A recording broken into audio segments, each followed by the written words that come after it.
Hello. Hello, everyone. Hello, how are you? Hello, I'm Trooper SJP, and this is the Academic Foxhole. Hi, everybody. I hope you all are doing well on this lovely Saturday. Sorry for the late start. I had to wait to get into the shower, and, all of that happens. I hope everyone's doing okay. I'm happy to be here. What do I got? I've been doing really good at unpacking. There's this shelf right, no, hold on. There's a shelf right here, right there, and that is like my drill, right? And that's like my physical therapy ball, and that's my so this shelf right here. This one's games, so that's fine. But this one right here is like stuff that just needs to go into a box and be put on in the closet. Do you know what I mean? Like it's like, so I just need to like move that. I need to clear that shelf, which will give me a little bit more space. So those are the things that I need to do. I'm close, everybody. I'm just gonna say that. How are you all doing? I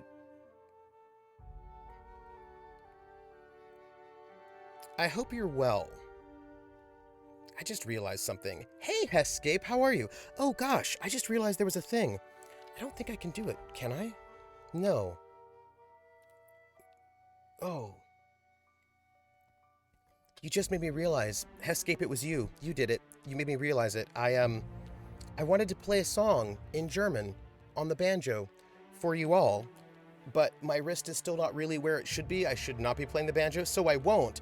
But you just reminded me that I was like, oh yeah, I wanted to play I had two different German songs that I wanted to play for you all, and I am not going to do that. But I wanted to. I just thought I'd share that with you. Anyway, what's new? Let me think. So it's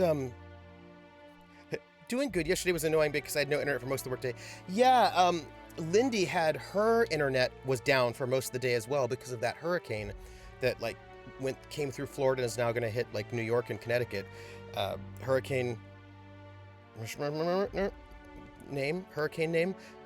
Henri. I don't remember the name of the hurricane. I think I only saw it once briefly, in passing. So there's a hurricane. Anyway, so that knocked out Lindy's internet.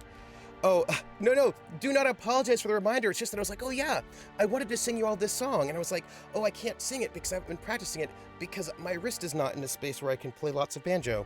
But I was like, oh man, I wanted to play this German song for you all, and I didn't. So thank you, Risa Henri, yes. But now I'm like, oh man, now I just brought up this song that I wanted to sing, and I'm basically taunting you with my lack of song singing, and I'm sorry. I apologize for that.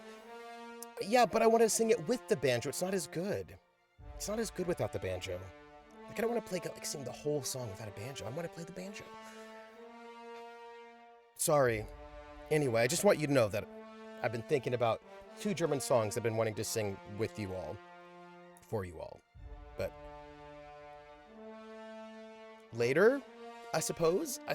Anyway, let me think. What else? What do I want to tell you? Yeah, so we missed Kolos last night, which is the first time we've ever missed an episode of Kolos in all 4 seasons. The first time I had to cancel one. But it was because, we were going to miss, 2 cast members, and the third had a migraine. So I thought, let's wait. I try to do my very best. And then what else? So next week we should have everybody all together, and then the week after that we should have a solo episode. It'll either be KP or Greg. I don't know which one yet. We still have to find out. And then tomorrow is Faint Dawn, and then Romance of the Blue Rose. Yeah. So this is where we're at, and we're gonna play the Outer Worlds today. I thought that. I was sure an episode has never... Yeah, it is true. I've never canceled an episode before. The way I sort of... Yes, Faint Dark. What did I say? No, it's Faint Dawn. It's Faint Dawn. Not Faint Dark. Yeah, the way I set up the campaign, because we have these solo episodes, if I know that people are not going to be able to make it, I can schedule a solo episode, so I don't usually have to cancel an episode because, right, I'm like, oh, okay, people can't make it this week, I'll just have a solo episode. It's one of the reasons why I have solo and duo episodes, to sort of build in some episodes where if players can't make it, it's not a big deal. And if we'd only lost KP, that would have been fine, because then we would have the 3 Germans. That's all right. If we'd lost KP and Lindy, which was what it was looking like, I was like, we can swing that, because that's the Leixners, that those two work as a pair. But then Dot also had a migraine, and I was like, yeah, I'm not going to make Dot RP with a migraine where there's only 2 players. And she's like, I can do it. I was like, no. So we just hey, Ice Bunny. So we waited. So we're gonna wait till next week. But it's our first one, which I was like, oh my goodness. But I also have to email some folks, because I've been asked to do a colloquium over in Canada on a Friday, and I was like, let me see if I can get that on a Thursday. We will see. We will see how that goes. Yeah. So blue lights are up, and I'm here, and will the season be shorter or extend a week? I'll have to ask the cast what's good with them. If they are good for 1 extra week, that will be grand. I hope they will be, because that'll take us to November the 26th. Ooh, that's like around Thanksgiving, isn't it? Is that the day after Thanksgiving? We will see. Yeah, I'll have to ask them, because while I am single and do not have a life, many other people do, and they may have Thanksgiving plans. So I will just have to contact them and find out what's what. We'll find out. It'll either be 1 episode shorter, or yeah, we'll see. Like, yeah, I don't know. I'll have to ask them what is their life, and then probably, once that's done, I'm going to see if I can schedule something. It's tricky because I'll be moving. I'll be moving the end of December. Is that not the smart word for hanging out with your academic peers and drinking all the wine the host got funding for? A colloquium? No. A lot of universities will not allow you to buy alcohol on the company card, because of regulations and whatnot. So it has to be like a special. Usually we just get like some sad sandwiches and some cookies, if that. But also it's time of Zoom. I'll be doing this colloquium via remote, so I won't be getting any sad cookies or sandwiches. And this year you have a roommate, so you may have plans you didn't expect. Oh no, no. We both work. Oh, you forgot to ask a question. Hescape, ask the question about Holger Leixner's mother. I'm here for it. I'm very ready for this question. Hey Prax, hello. Was she a Nazi, or was it just her son was a Nazi and she wasn't aware of it? Well, she was certainly aware that her son was a Nazi, because it's like 1941, and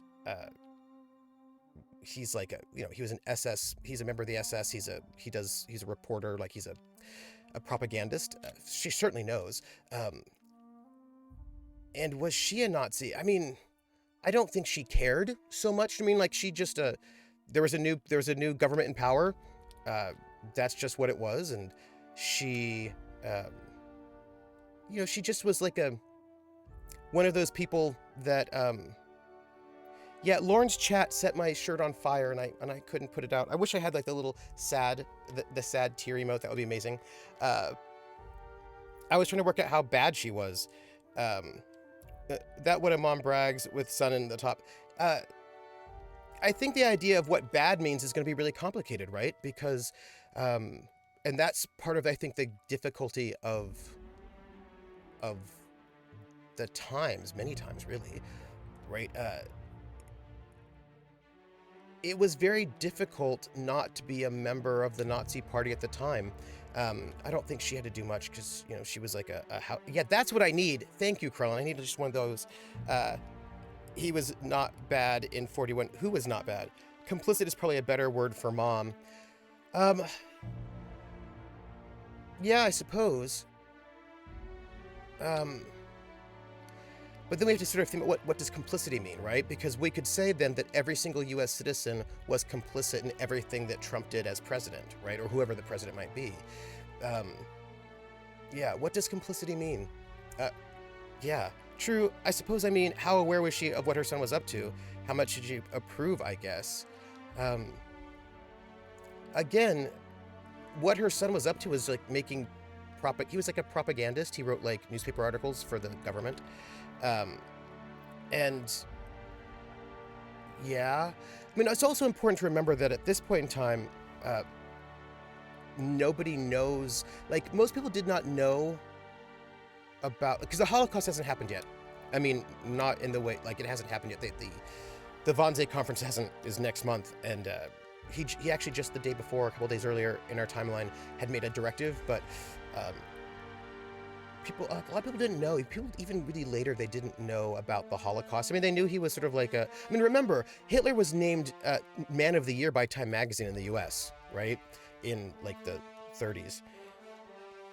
And there were, yeah, I just think I think that's a really tricky thing because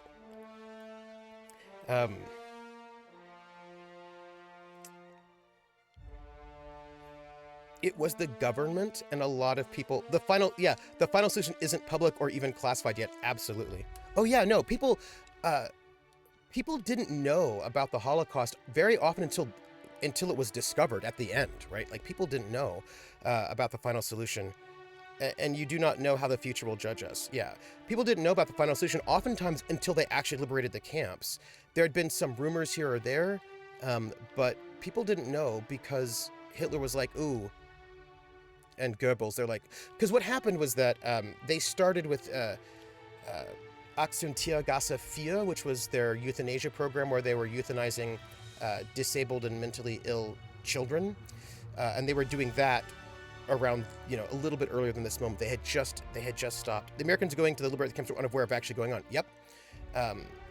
They had done this euthanasia program, and word got out about the euthanasia program, and there were protests, and they had to shut the euthanasia program down. Because people were like, what are you doing? And so they shut it down. And so they realized, they're like, okay, when we do the final solution, we can't let people know about it. It has to be secret.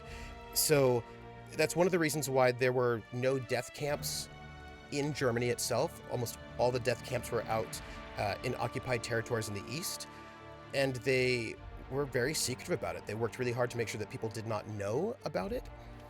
Rissa says, did you see the article I linked in Discord on Death Valley, Poland? It seemed like it dovetailed with the list from the party. I saw it. I have it on a link. The link is up. I haven't read it yet.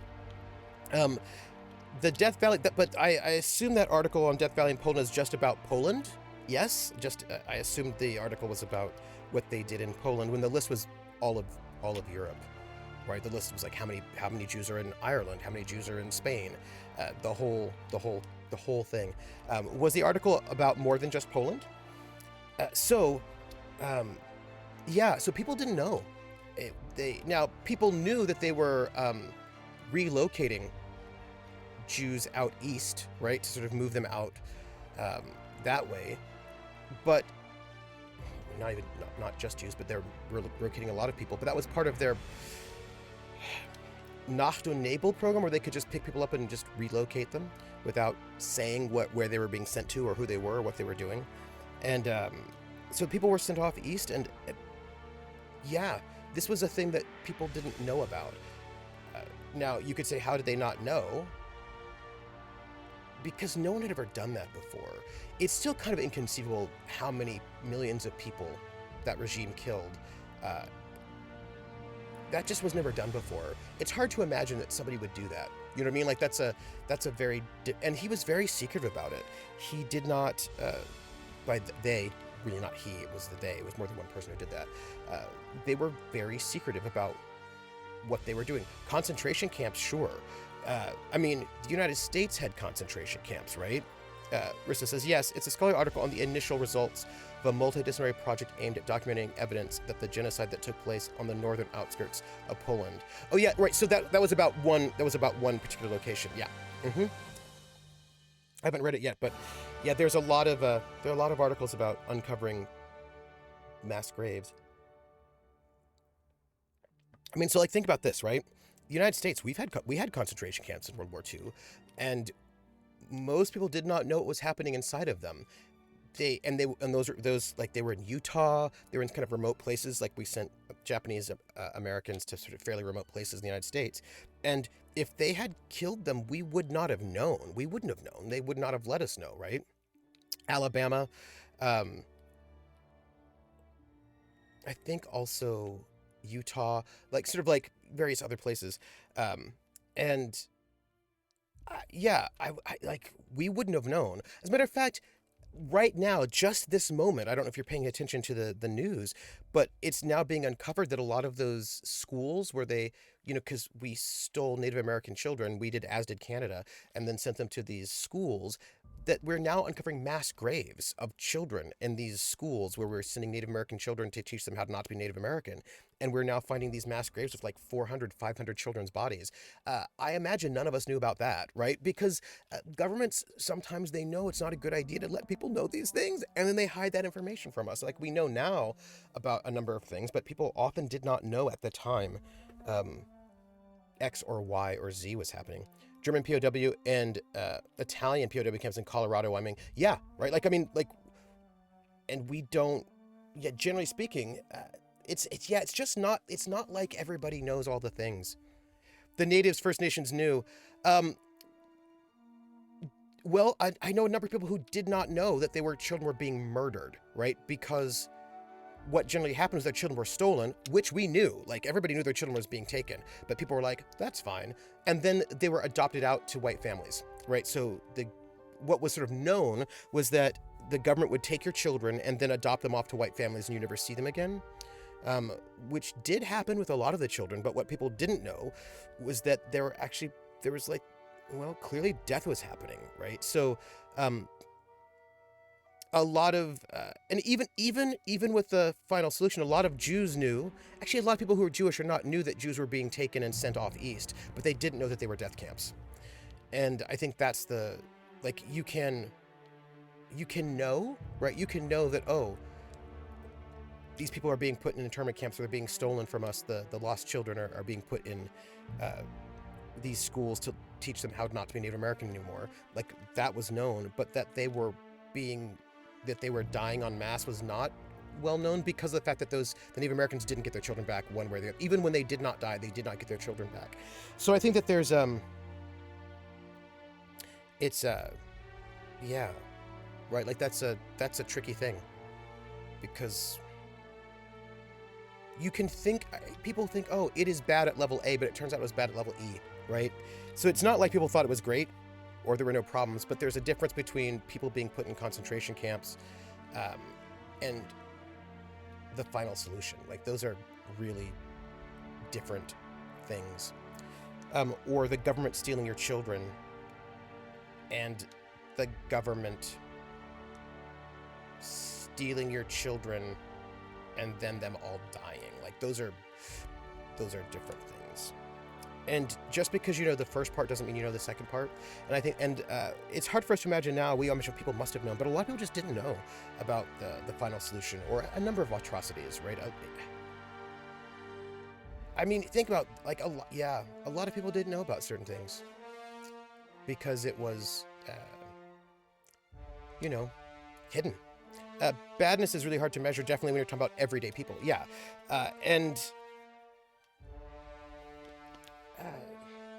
Yeah. And I think also the question is, well, how bad was the mom, so how okay was it to kill her, right? I think that's really in some ways the question. Like, if she's bad, then it's okay to kill her. Well, is it? I suspect a large section was also willfully ignorant.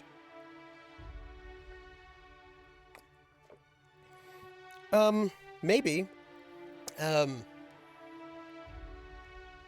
Maybe. To be fair, I think mom was more inconvenient than bad. She was super inconvenient, right? She was super inconvenient.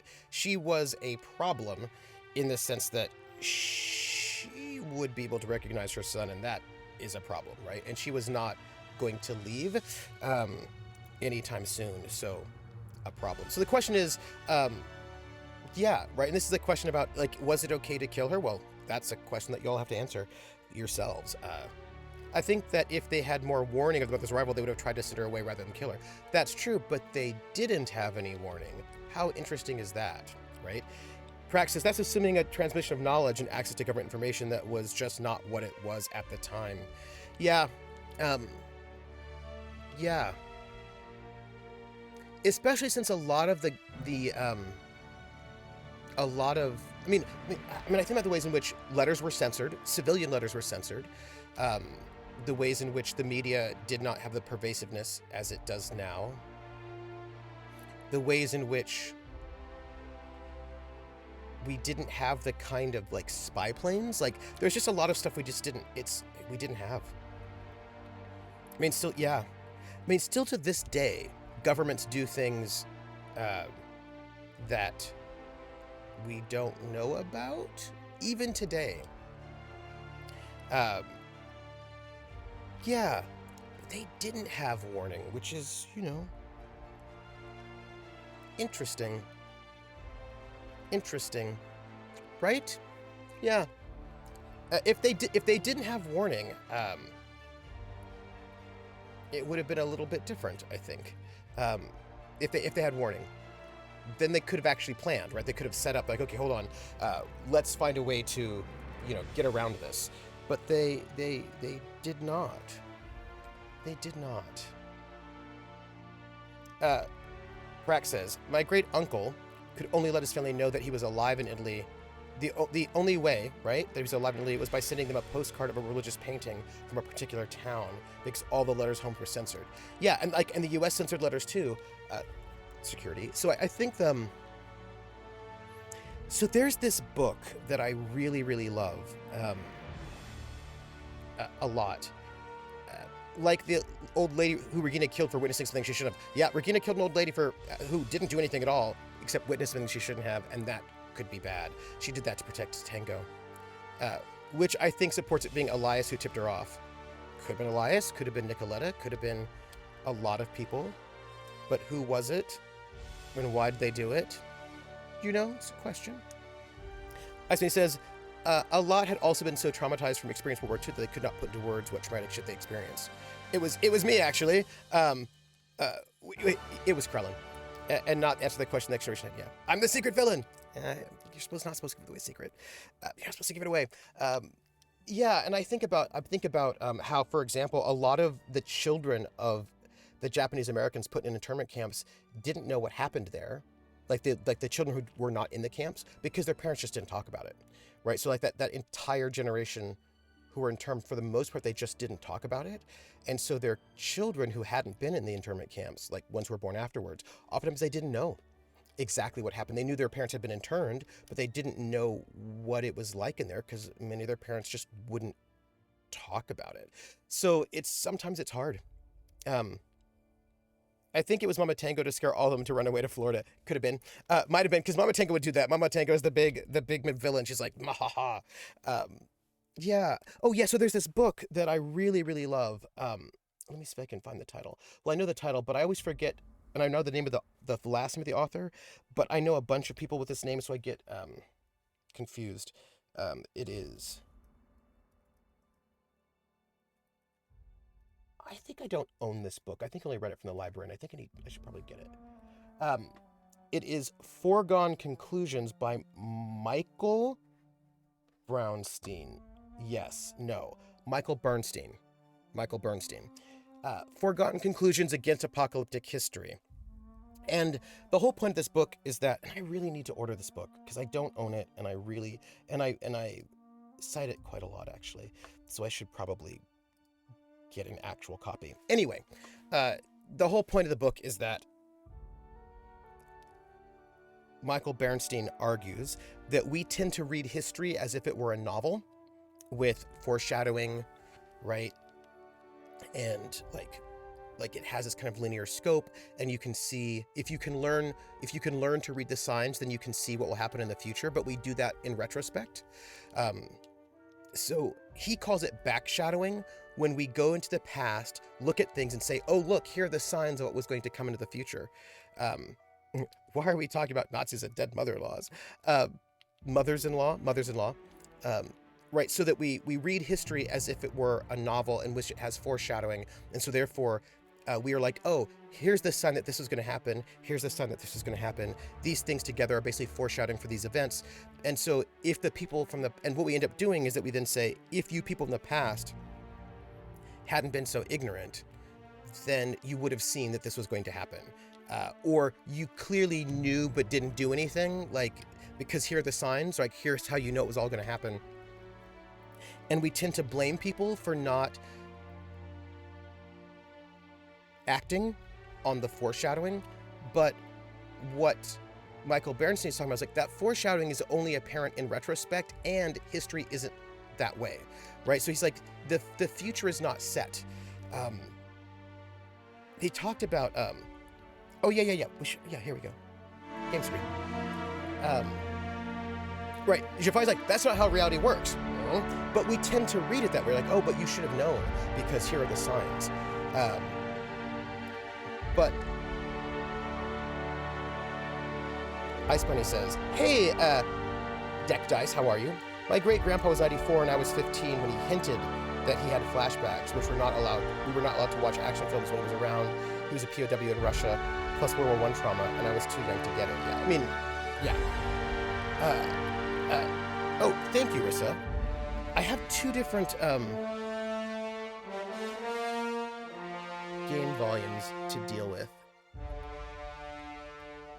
And that's just a thing that I have to think about. Anyway, I just turned the volume down a little bit. So, thank you. Paralon Gorgon, yep.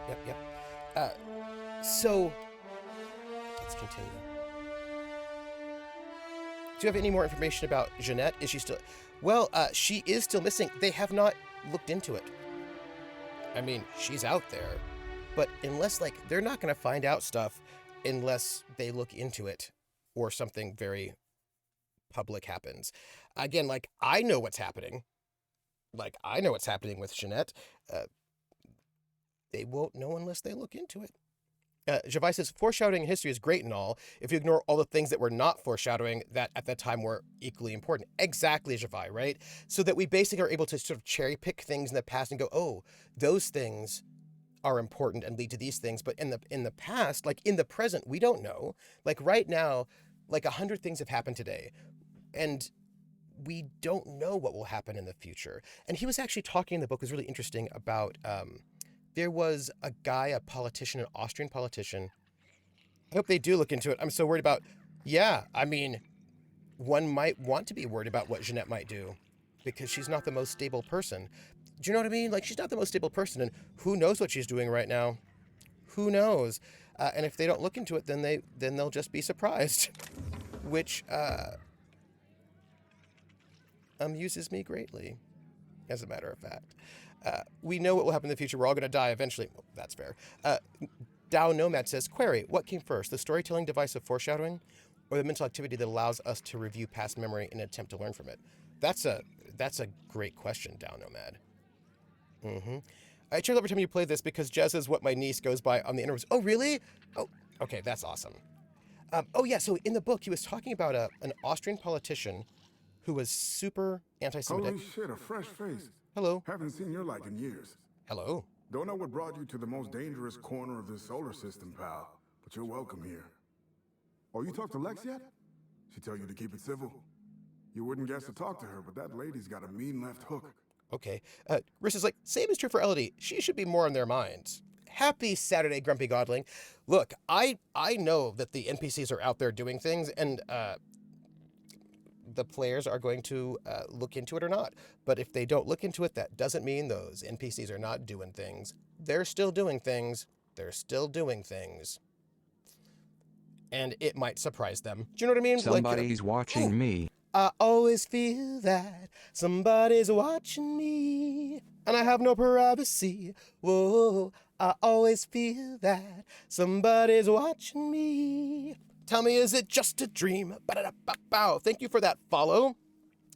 Reboot Tech, thank you very much. Thank you. Yeah, so I think I know who you talk about, but I can't recall the name. Is the no, the game is currently being picked up twice, but I can do that. If I do that, then you should probably only get it once, I think. Unfortunately, half the team really doesn't have the background on Jeanette or Elodie to be concerned. It is true. Although, I mean, Elodie did just try to shoot Frida, so she might be concerned about that. Mm-hmm. Yeah, those NPCs keep doing stuff. Trooper is not shady. Nope, reboot? I mean, I don't know.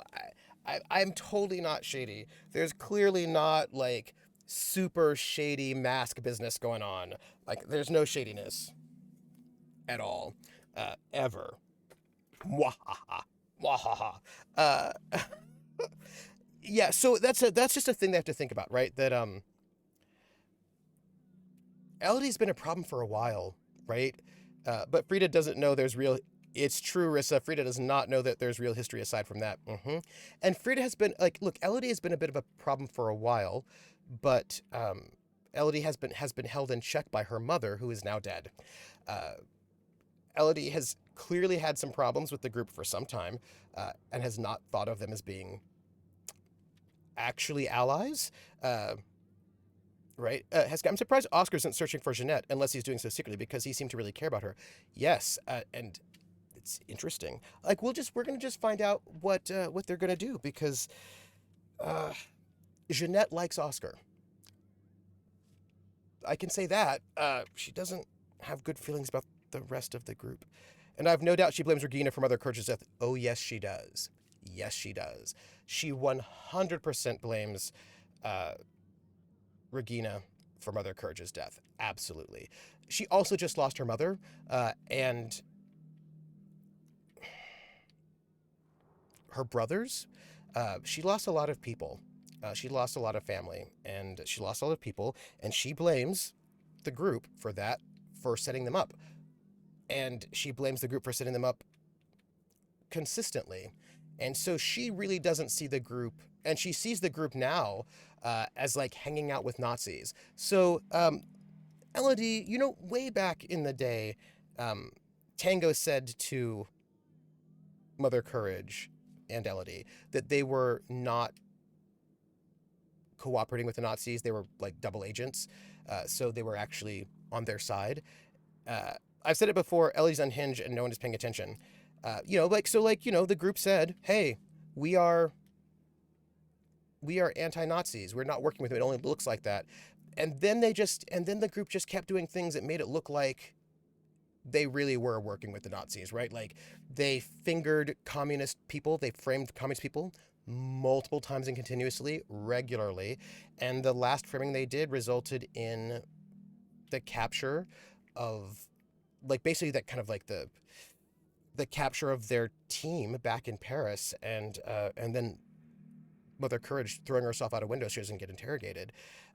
And now what? They're all hanging out in a Nazi hotel, being public Nazi figures, and Elodie's like, yeah, so that looks like you're a bunch of Nazis, right? So, and that you've been that, and what, that all of this was probably some kind of plot to take us down, right? I mean, from Elodie's point of view, it looks like they were not double agents. They were, but they were double agents for the Nazis, and they were on some kind of big, like some kind of plot, right, to sort of take down the resistance. They look really bad from Elodie's point of view, like really bad, real bad. So, yeah, and Elodie already didn't like them. You know what I mean? Like, Elodie already didn't like them, and Tango's gone, right? Tango's not there, so Tango can't mitigate. Because Tango might have gone in and had a conversation with them and been like, "Hey, what's up?" But Elodie doesn't trust Regina, or, like, really, that whole crew looks real Nazi, right, to them. Right? You know what I mean? Like, they look real bad. They look super Nazi to the communists who they've been targeting as the fall guy this entire time. So, Elodie, doesn't have a lot of reasons to like them, or, well, maybe this first resistance shouldn't be all German, right? I mean, and yes, they were all German resistant cells, sure. It's just that, look, they have not done much to make it not look like they're a bunch of Nazis who are targeting the communists. Do you know what I mean? Like, that's just what it looks like. And um, yeah, yeah, um, yeah, and that is going to be a thing. I will just say this: Elodie is a bit of a problem, right? Like, Elodie is a problem for them, and I don't know what they're going to do about it, and I don't know how much of a problem they realize she is. Um, and yeah, are we certain that Regina isn't a Nazi targeting the communists? You know, because that's what it looks like to Elodie. Because now one of their guys is like big time Nazi propagandist, and then she's up there moved like they've moved into the hotel. They have gotten rid of their fake aliases, and they're moving into this hotel, and it really looks bad for them. They should be more worried about the theme for this season, exposed. I'm excited about the theme for this season being exposed so much. So much excitement. For so many reasons. Hold on, let's see. I talked to her. She mentioned you're some kind of a journalist. Yes. Some kind. Yeah, that's a good way to put it. Got into reporting thinking I was gonna be some sort of public intellectual. What a joke. Spent 95% of my time playing stenographer to the board, and the rest writing puff pieces on the chairman's latest beard trim. Question. Real life and death shit. Do you know, so here's the thing. I think that I need the PS audio. Do I? What happens? Okay, hold on. I'm experimenting on something. What happens if I do this? Oh, I don't have good enough perception. That is sad. I feel like I'm gonna just do a check to see if you can see this audio. Uh, let's see, because I think you probably won't be able to. Let's check. No, you can't, and neither can I. Here we go. Extract me. They left me here to rot. Listen, I hate asking for handouts, but my back's against the wall here. If you're going back out there, do you think you'd be willing to do an old bastard a small favor? You know what? I wonder if there's another way to do this. Maybe, maybe not. We'll have to see. Anyway, I love that this theme for this season is exposed. I'm so excited for it, for so many reasons. I have a news that is a bit too light to mention now that we're on this dark. Give the news. If you have some great news, just give it to us. Please do. I'm happy to hear it. What is your news? Yeah, Elodie's going to be a problem for them. And Elodie right now is on her back foot, right? Like, on her back foot. But she's going to build her strength base back up again. And yeah. Yeah. Yeah. Yeah. Yeah. It's a Elodie is 100% a problem, and Jeanette can become a problem. We will see what they will do. Yeah, I have some ideas. You finally signed up for your first edX class. Oh, what's the class you signed up for? What's the side? What is it? What do you need? You know, that reminds me. I don't think you've ever actually paid me.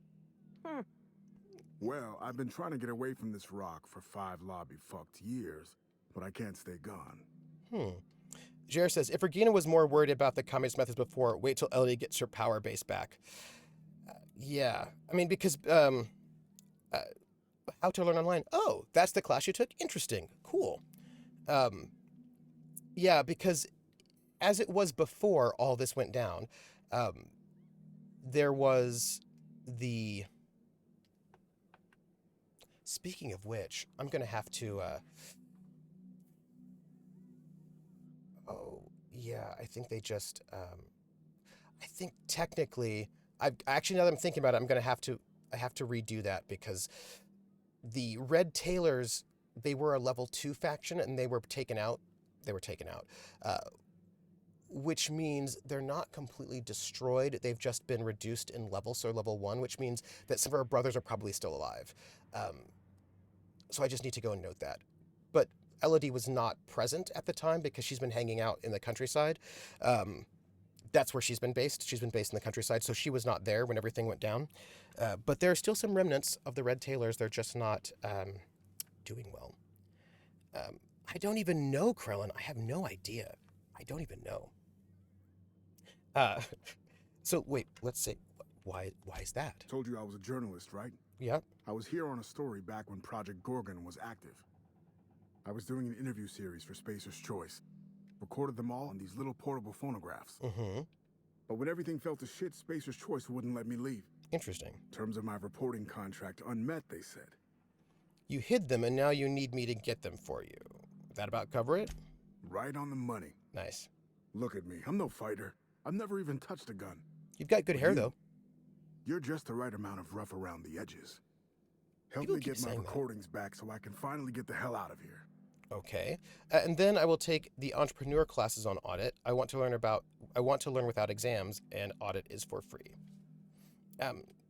If that works, I mean, yeah, do what works best for you in terms of your learning process. Krellin says, I was busy last night listening to my players run the entire session without me. Oh, nice. What was the game, Krellin? What was the game? I want to tell you another thought that I have, y'all. Let me see. It's your lucky day, Roscoe. I'll get those recordings for you. Well, actually, why stash the recordings? Someone had been trying to steal them since the day my assistant and I started interviewing. Interesting. Couldn't even keep them in my safe. They always found a way in. Interesting. So I took to hiding them all over the fucking asteroid. Oh. Thought I was so clever. What a fool I was. Krellin says, at one point, a player actually said, hey, Krellin, if you want to hop in here at any time, didn't you want to do some totem stuff? And I replied, I think you're doing that fine by yourself. It's my technology to world. Oh, yeah. Yes. How's that going, by the way? That's the one that you were wanting to think of like a new, different sort of cinematic model for the show. How's that going? You mentioned an assistant. Where are they now?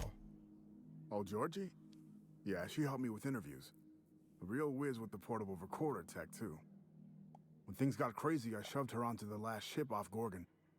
With any luck, she's safe and comfortable in Byzantium. She tried every which way to stay, but it was my contract keeping us here, not hers. Didn't seem fair she'd have to suffer just because I made a bad deal. Why not just forget the contract and leave? Oh, I've tried. Make no mistake. I've caught a couple of rides out with sublight folks. But the board's fixers always send me right back. Interesting. And I'm not about to stand toe-to-toe with marauders just to fulfill a line item on a contract. Okay, well, it's your lucky day, Roscoe. I'll get those recordings for you. No shit? That's downright civilized of you. All right. One of them I stash in the Office of Creative Incubation, in the projector room on the 3rd floor. I gave another to my friend Birdie to keep in her apartment, just outside OCI's upper entrance. Why there? Seems like a good idea at the time. Someone had started a fire, folks were shooting other folks. It was a madhouse. Got it. Next. You'll find another in the chem lab. It's in the main lab storage room. All right, easy enough. The others? The final one is in human inquiry and auditing. It's tucked behind a pipe in observation room B. Okay, well, I just hope this is in my log. Wait, the observation room? Wouldn't someone have seen you? What with the test subjects running loose, the researchers were surprisingly unobservant. Got it. I'll be back. Strength to your sword arm, friend. And thank you. No worries. Hey, it's good to be back. That player, the one werewolf, was currently trying to talk one of the mages into forging a connection with Bacchus. And I was just like, well, okay, pick your own totem from the choice I was going to give you. Why don't you? I decided to just stop making it a structured TV show, though I did cut the session at a dramatic point last night and joked that the next episode would be the musical episode, because they just went Bacchus, which I appreciate. Icepenny says, oh, and I found an ADHD coach in private practice, and she has it too, and when I know how neurotypical brains do online learning, I can make it work for my brain.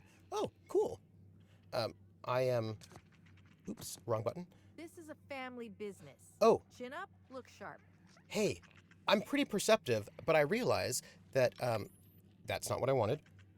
That's also not what I wanted. None of those things are things that I want. Let's, do this. Yep, this. Nope. This. Nope. This. Oh, nope. Oh, nope. That wasn't it. Sorry about that. Did not mean to... Oops, sorry. Random civilians.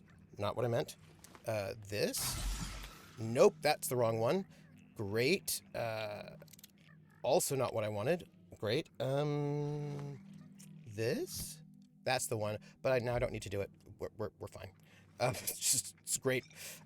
I just was like, oh, I should learn the buttons again because it's been a hot second. What's the story with this place anyhow? I've actually run the past 2 sessions somewhat based on how you do Kolos, or at least the start of Kolos, by just asking them questions about their characters, actions, and feelings.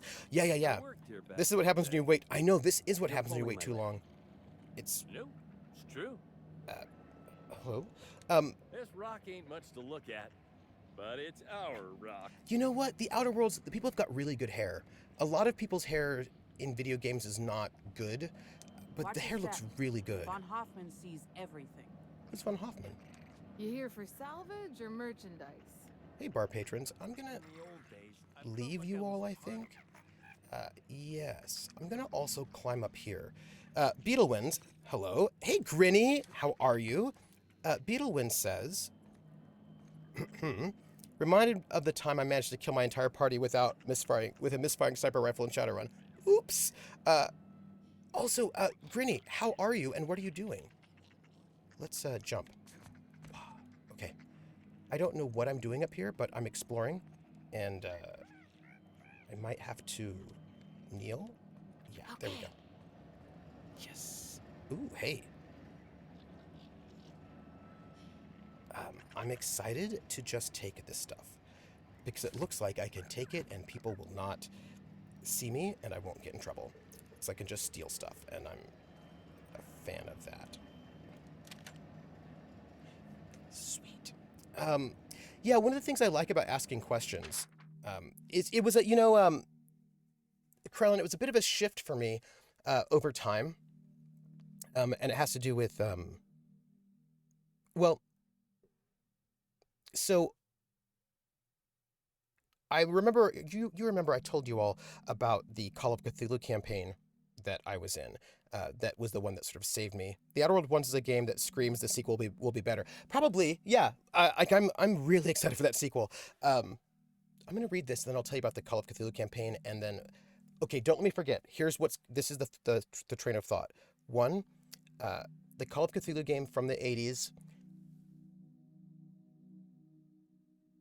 and how it leads to the way I do questions now. All right. Sullivan, you were right about this place. I got a lead on some pricey merchandise, and all I had to do was put my ear to the ground. Apparently, there's a mine shaft down the road past Human Inquiry and Auditing, and due east. Used to be an old dead drop, but no one goes there anymore. Wonder why. Would be dangerous. What kind of a scoundrel would I be if I let goods sit there unappreciated? Come and join me when you read this. I won't wait for you, but I'll bet there's more loot than I can carry by myself. Jenner. Oh, okay. Well, we're gonna have to take that, clearly.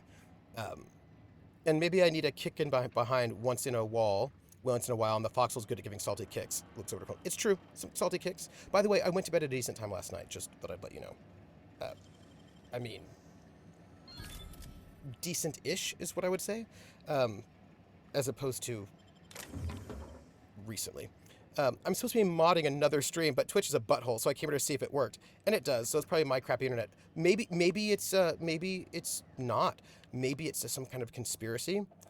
Grinny, I'm not gonna put it past people for there to be a conspiracy. Just saying it. 2 a.m. No, it wasn't 2 a.m. 2 a.m. is my normal time to go to sleep, but I went to bed at like 3, which is pretty good, considering what I have been doing recently. So I feel like that's a good precedent, and I feel like tonight I'll go to bed by 2. Someone's in here. Oh well. It's coming back up again. We should probably open it up. Could be a conspiracy. It's probably Grinny Mike. Right. Call of Cthulhu. So remember when I was saying that like I was playing D&D back in the day and my D&D life was a little bit miserable because there were just some kind of sort of awful experiences, but then the game that really... Are you okay? I'm all right. That last one really emptied my guts. No, wait. Here comes more. Ooh, I'll just back up, sick person, and just take this alcohol. No, it's shampoo. Well, I'll drink that too. Grinny Mike is always trying to ruin everybody's life. Grinny, I miss you. I miss those days when Grinny Mike was there. Hello. It kind of scared me. But I was wanting to tell you something. Yeah. So that campaign, that Call of Cthulhu campaign, the one that kept me in gaming with the amazing GM, Jan Engen, who, what is this all about? Whatever it is, we're going to close the door behind us because we're going to steal things, is I'm pretty sure what's going to happen right about now. I also was going to bed at 2 in the morning. Now I'm lucky if I can sleep till 9. Oh, yeah, 2 would be early for me, and I'm trying to get myself to 2 is what I'm trying to do. I went to bed at 2 a.m. yesterday. It's usually 4:30 a.m. on a Friday because of Colas. I appreciate you, Hescape. You don't even know. But I was like, okay, if we're not doing Colas, I'm going to go to bed at a decent time. So we were supposed to be in bed by 9:30 p.m. The person who said that to me got verbally punched face for me. Best writing time for me is 11 p.m. to 3 a.m. I don't write as well at that time. I usually start writing better. I'm best on the swing shift, right? Like starting around 2 in the afternoon to start working.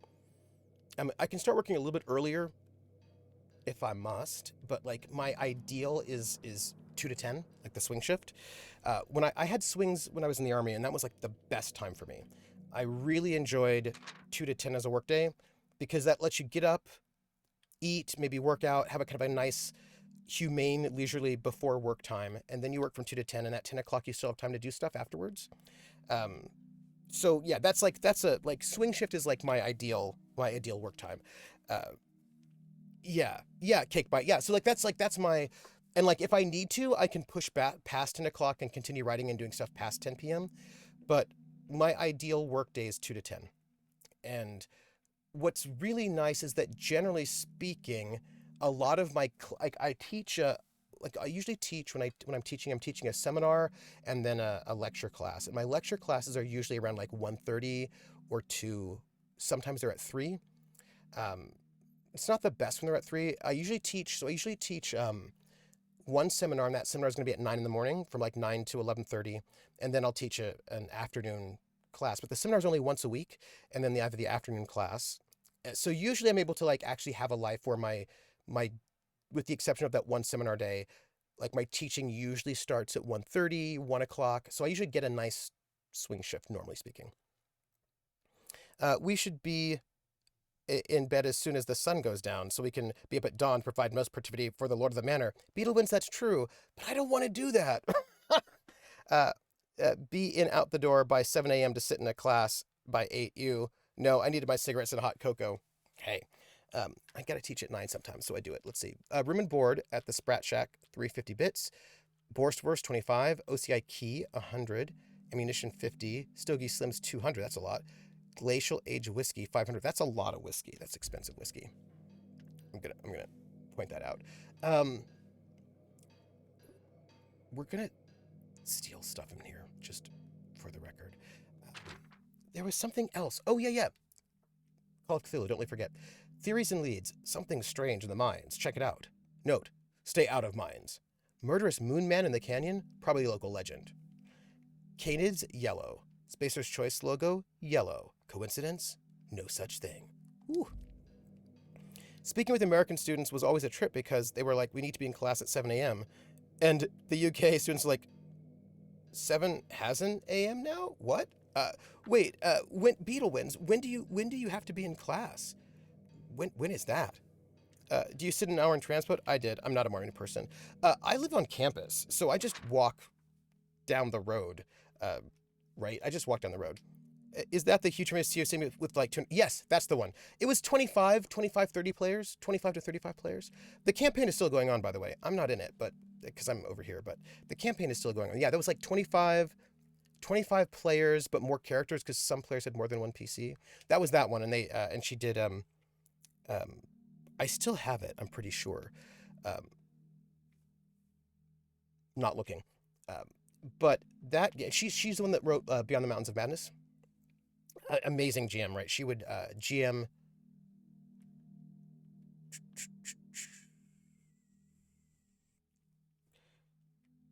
every Saturday and Sunday, every week, except I think she took one day off because that was the day her husband was running RuneQuest. So I believe that she was GMing 7 out of 8 weekend days a month, except for the one that was a day off because her husband was GMing, and then we would sign up for that one. Yes, I'm sorry. So, yes, Krellin. Yes, the point. Thank you. Maggie's napping to the dulcet tones of your voice. Oh, nice. So in that campaign, the stars are right. That Call of Cthulhu campaign, when you made a character, she handed you a character bio questionnaire, a survey. I was not going to look this up, but now I want to see if I have it in my... You know, I probably do. I'm going to just check.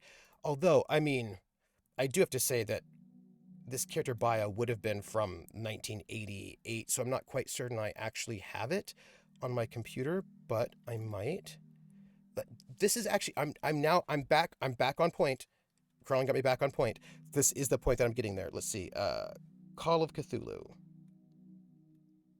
Chaosium. That sounds so like what I had in Folk High School, but never made it to the morning meeting because breakfast is so important. My brain is not working before 10 a.m. Okay, CFC. Taylor. Ooh. Yeah, okay. So the thing is, I do have this information, but I do not have it on the computer. I actually have it in paper copies, and I do not believe the paper copies are with me here in Atlanta.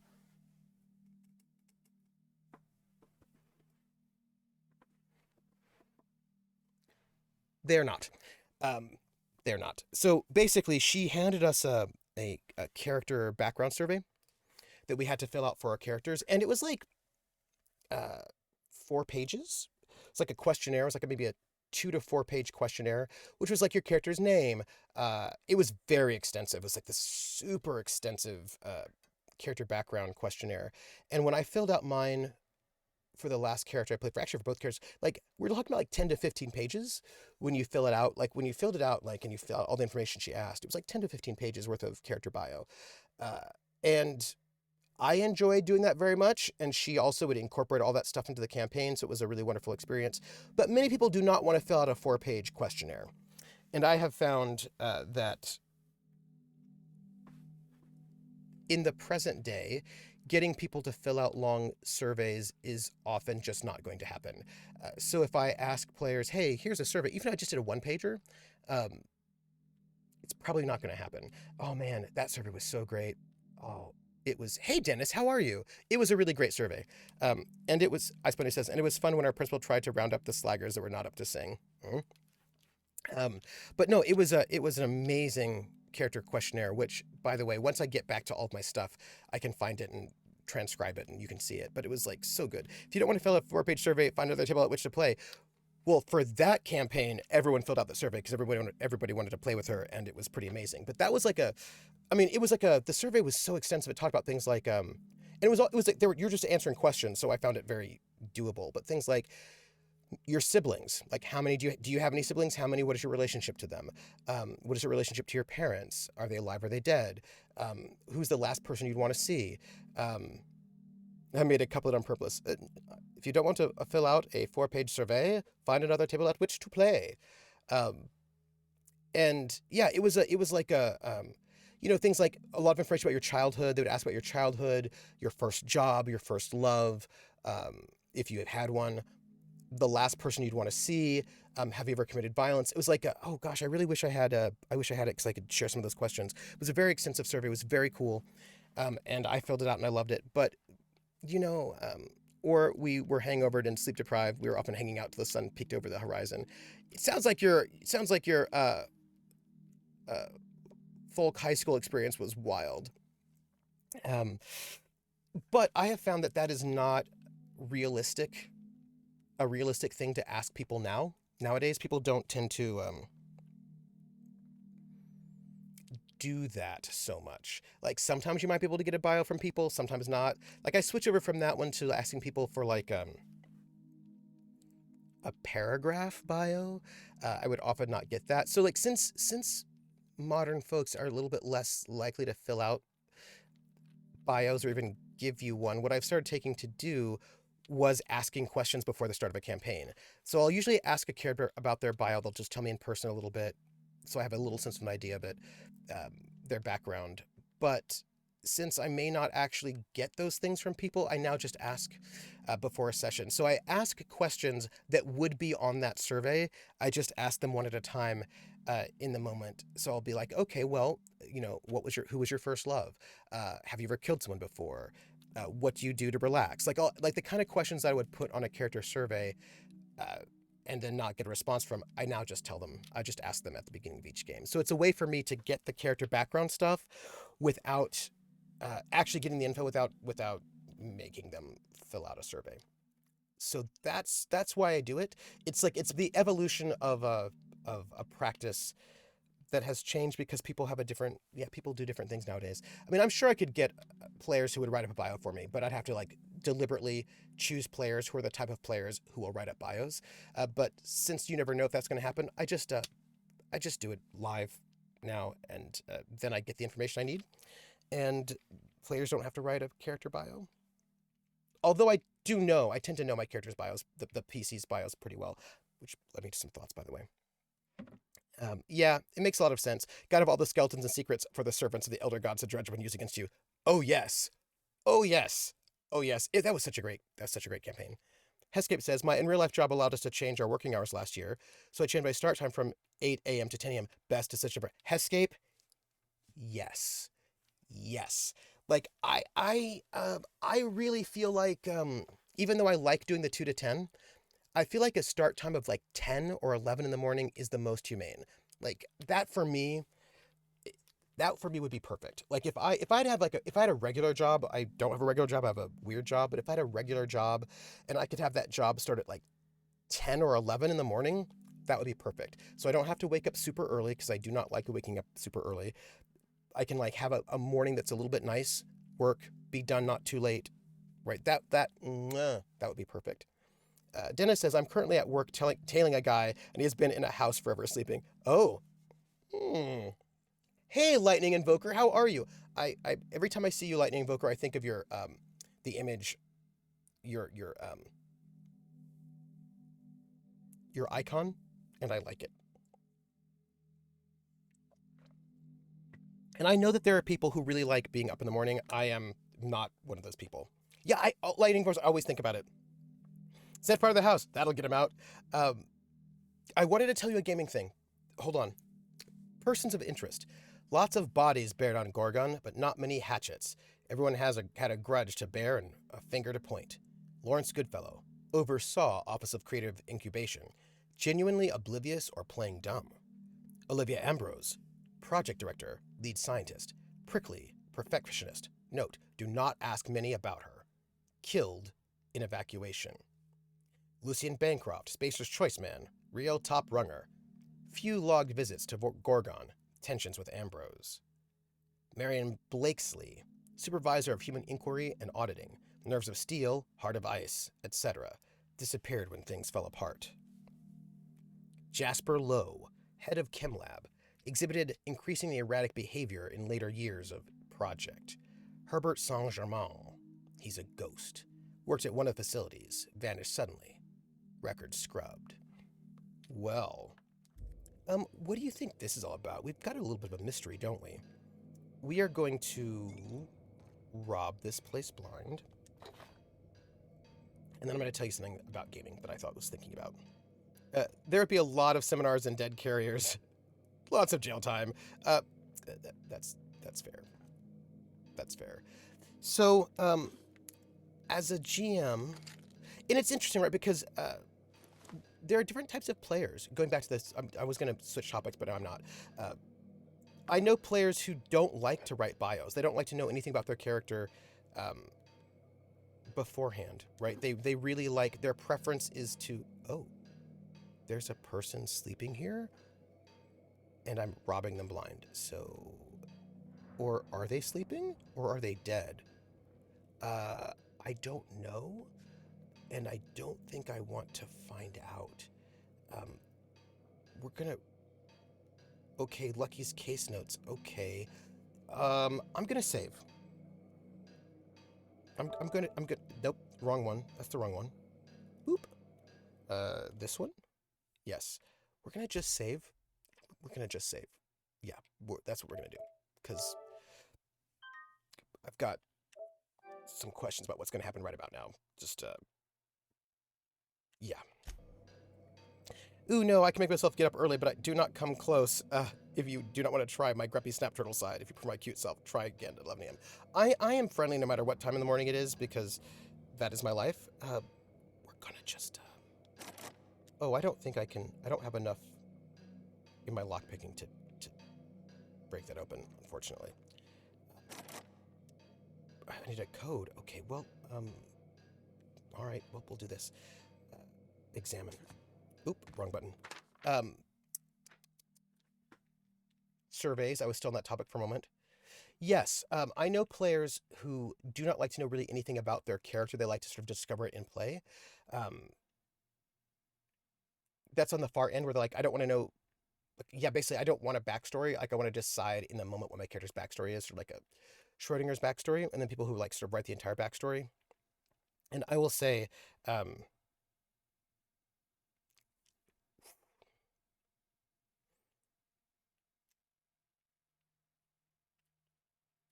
for a long campaign, a longer campaign, for a one-shot, I don't care. For a one-shot, I'll do whatever. Whatever, it doesn't matter to me.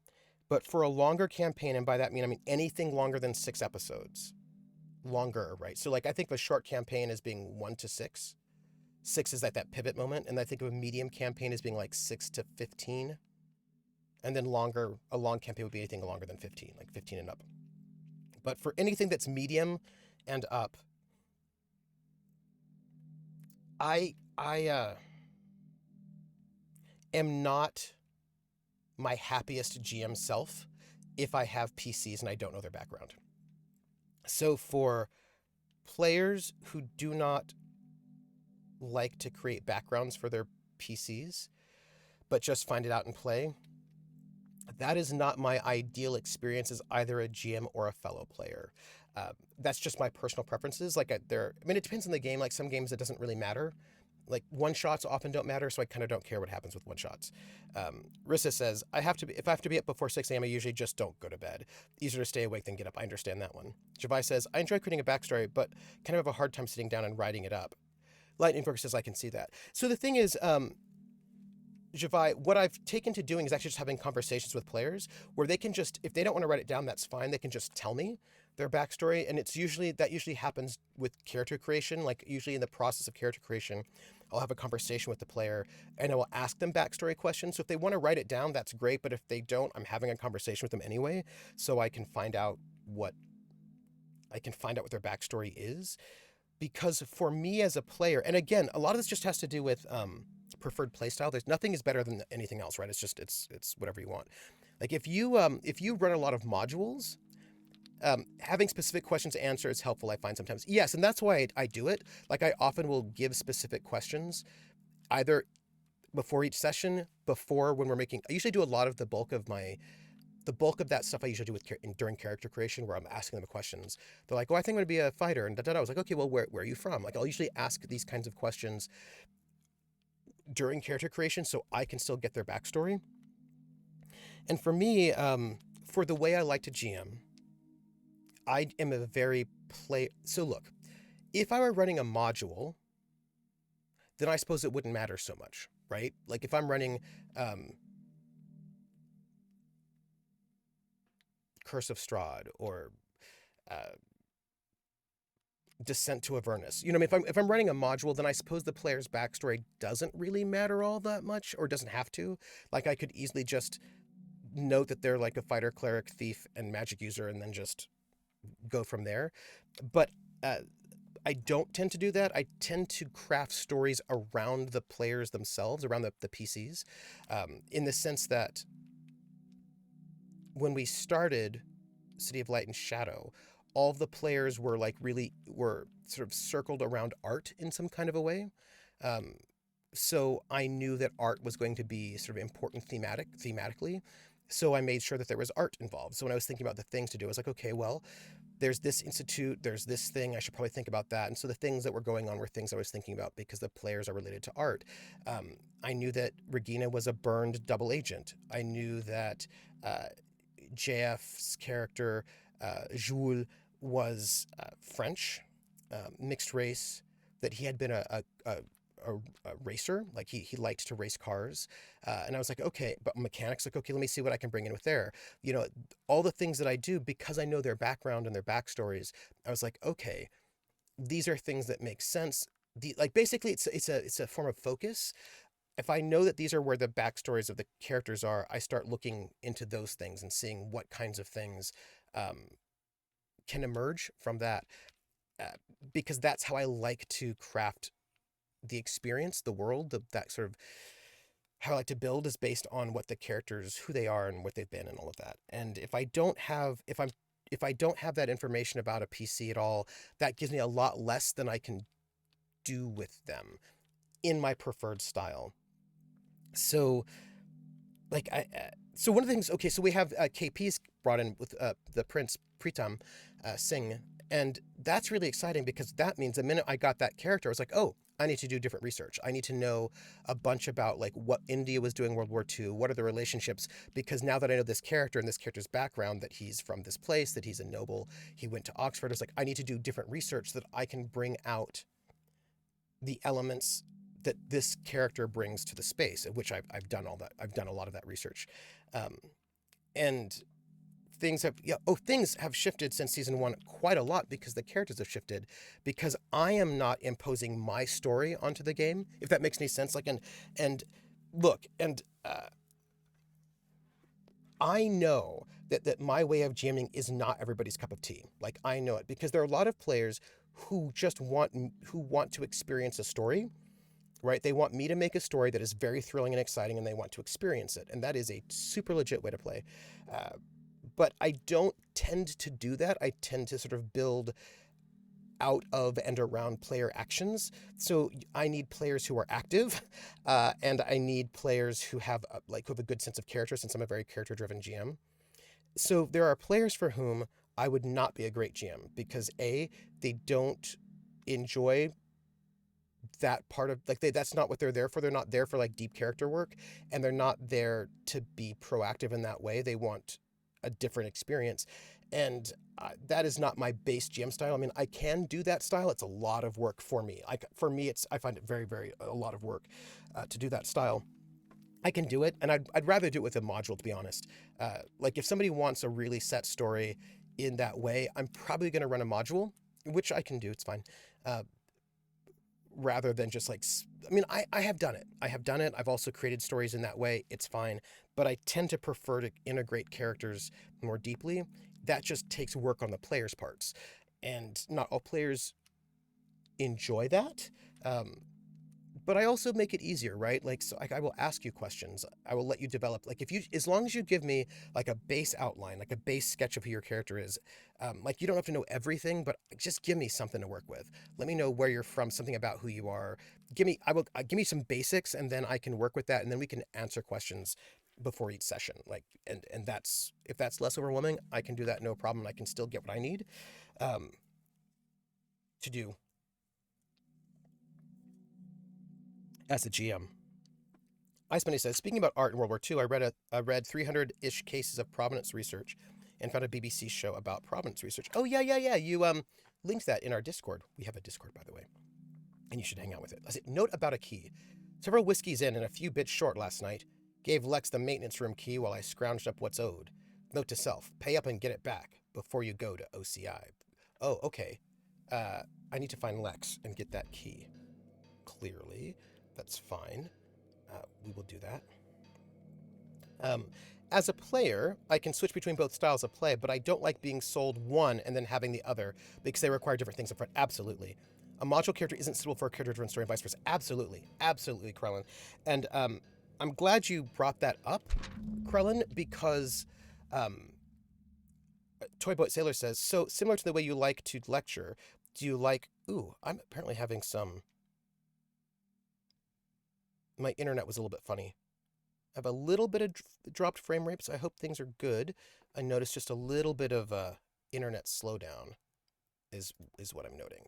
It looks fine right now, but I'm noting it. So similar to the way you like to lecture, do you like your game to be a conversation with the group, not you dictating the environment? Yes, that is what I like. But that is a different skill set than your standard game. And not everyone enjoys that style. Not everyone knows how to play that style. And like Krellin says, it's really important to be clear what style you're doing, because Krellin's like, I can do either. I just like to know which one because they're different. And that's true. And I think one of the things that I think about a lot is that one of the reasons why I actually really like theorizing about RPGs and thinking about them is because of what Krellin said. They are different skill sets and different mindsets. I go into a game differently if I'm going to be running Rise of the Rune Lords versus if I'm going to be doing a character-driven game. Like those, I make characters very differently. I think about them differently. I play differently. They're different skill sets. And if we never talk about it, you don't know they're different skill sets. So it is important to like, I actually think that these are things we could talk about and think about a lot more, because and I mean this in a way to honor the traditional skill set. Like I think that people are like, oh, doing a dungeon crawl, that's not real role play. People like talk smack, right, about that traditional dungeon crawl, but I think it's actually a very hard set of skills that we are not appreciating, because I think about it when I play that style. I'm like, oh, I have to do these things, and it's a little bit different. And so like I honor all the different styles, but I do note that they are different. You have to kind of think about things a little bit differently. Lightning Invoker says, one thing my current GM does is at character creation, one of his questions is to create 2 secrets about your character. One secret they know and one secret they don't know. Yep. And he creates a secret that only he knows that will be revealed sometime during the campaign. I just think that's, yeah, I think it's really interesting. Yeah, I love that. I do that sometimes. There are a lot of different things that like, I have a bunch of different questions I really enjoy to throw out there to help start. One is the secret. I like that one. I also like, give me 3 rumors. Like, sometimes I'll ask the players to give me 3 rumors about their character, one which is true, one which is not true, and one which is partially true. And then I will share those rumors with the other players. I'll give each player one of the rumors, but they won't know if it's a true or not true rumor. And then I'll give them some of my own rumors. Like, I usually will, like, when I'm on top of things and I have enough time to prep the way I like, I'll usually give each player 5 rumors that their character knows. And some will be about other players, some will be about the world, some will be true, some will not. But in, like, my perfect world, I will give the players a set of rumors. Some of them are made by other players, right? So, like, there are a lot of little different things I like to do depending on just the setup, like what the setup is. Dennis says, I'm at my job in a perpetual state of sleep deprivation. I'm so sorry. I have to work out in the morning and take a cold shower, so I'm not super tired. On average, I sleep 3 to 5. Ooh, that's not a lot. And work 16 hours a day on average with 1 off day and 1 week off every month. It's really weird. Dennis, you need more sleep. Just going to note it. Jabai says, I think playing and running, for that matter, a hybrid between railroad and signbacks is a different skill set. Oh, absolutely. Absolutely. Yes. I mean, I actually think, and the thing is, I think all those skills are valuable. Like, I really honor all of those skills. I think, yeah, like I really would never denigrate any of those skill sets, and I would want to recognize all of those things as skills. 16 hours, including overtime. Wow. That's just a lot. Lightning Book says, yes, I did that with my players, though I haven't really figured out how to use all of them. The rumors, that is. Oh, suppose it depends what kind of law enforcement, maybe? Let's see. Okay, Lucky's case notes. Day 1. Spacer's Choice may have left in a hurry, but they didn't forget to lock the doors on their way out. Most of the facilities are sealed up tighter than a top-runger's safe. Time to do some digging. Day 6. It's 2 p.m. How late do you plan? Probably 3:30, probably. Day 6. Caught a break today. Met a scavenger who claims to be a salesman for Spacer's Choice. Sold me a key to the Office of Creative Incubation. Let's just say this guy's about as lucid as a sprat in a Rizzo's factory. But I'm spending Minnie's bits so I can afford to take a chance. Day 7. It worked. Clearance mostly. Whoever you are, I'm drinking to you tonight. Clarence mostly. Yeah. Day 10. Olivia Ambrose's office and journal ought to be in the Synthesis and Manufactory Center. The bad news is it's sealed up and at the ass end of the canyon. The good news is I should be able to open it from the bigwig's admin terminal in OCI. We're getting clues here. Day 13. OCI is crawling with marauders, and I've got a few other locals to chase down. Could be nothing, but my gut tells me there's more to this place than a missing journal. Time to turn over a few rocks and see what crawls out. I'm leaving the OCI key in the safe. The combo is 4815. Looks like the ones who walk away from Gorgon, that's a Ursula K. Le Guin reference, which I appreciate very much. As a medical professional, I gotta say, that is very well preserved and disgusting. I really hope this ain't a sign of things to come. I didn't know what we picked up, by the way, everyone. I didn't know what it was. I didn't note it. We'll have to look, right, to see what it was. No. Nope. There, that was it. What did we pick up? I'm not a local cop, federal Krellin and Trooper. If the government wants employees to work, the only thing stopping it is if the person called in sick, yeah. Krellin, I know I also have more than enough with 6 hours. It was a thing. Yeah, I picked it up. What was it? I don't know. Let's see. Okay, hold on. We got something here. Halcyon Postal Service delivered a package for Alex Hawthorne. Since Hawthorne's, the package is more, it's fine. So, pick up the trail where Lucky's investigation left off. He spent some time at the Sprat Shack, a tavern on Gorgon. That would be the place to ask around for clues. The bartender at the Sprat Shack said that Lucky Montoya was renting a room on the 3rd floor, which we just got to. We did that. You found a note in Lucky Montoya's room that mentions a key to the Office of Creative Incubation.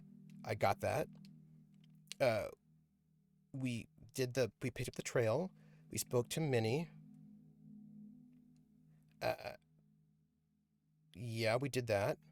We opened the package. Yeah, we did that. We entered. Okay, so you found an eyeball. We found an eyeball, everybody. That's what it was. It was an eyeball. You found an eyeball in Lucky's room that apparently grants access to the Office of Creative Incubation on Gorgon. Okay. According to Lucky's notes, the administrative terminal should unseal the way to Olivia Ambrose's office. Okay. That's great. We know where we are. What is this? Roscoe Clanton, former Byzantium journalist, stranded. Okay, so we have to find these things. That's great. And Leonora, a worker from Gorgon's heyday, has been lingering, searching for her husband. Okay, so we have to find that too. Okay, I feel good. I feel good about this. I will note that we do have to eat food because that's a thing we have to do now. So let's just eat some of this borscht in beans.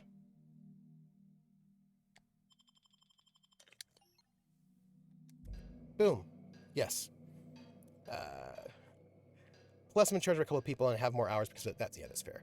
Find a thing, pick it up all the day, you'll never know what it was. Yeah, it's true. So by the way, is this who do you think this is? No, whoever it is, they're not moving, so it's a little awkward, right? Well, okay. I feel like, yeah, we're talking about those skill sets. Yeah, I really, Clarence, maybe that's Clarence? Mr. D. Edperson. Mm-hmm. Where's my pistol? Like, I have a cool pistol. that I am carrying, but that's so.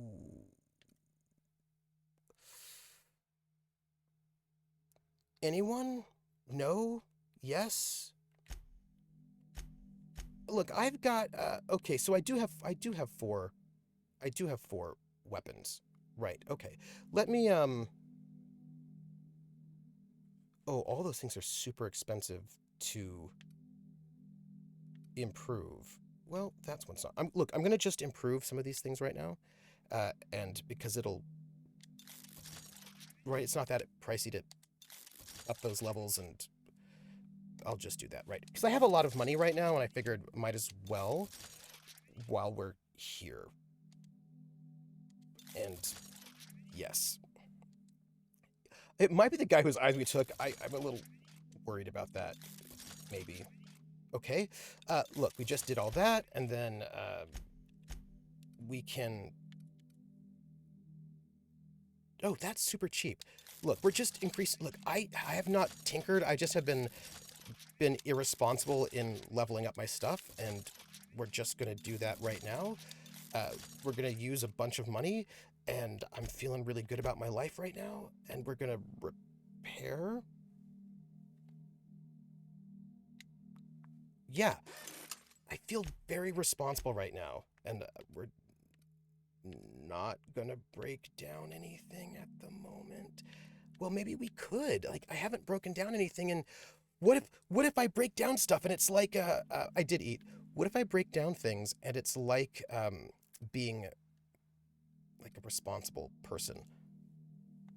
It's like selling things, right? Like, look, be proud of me. I'm breaking down things.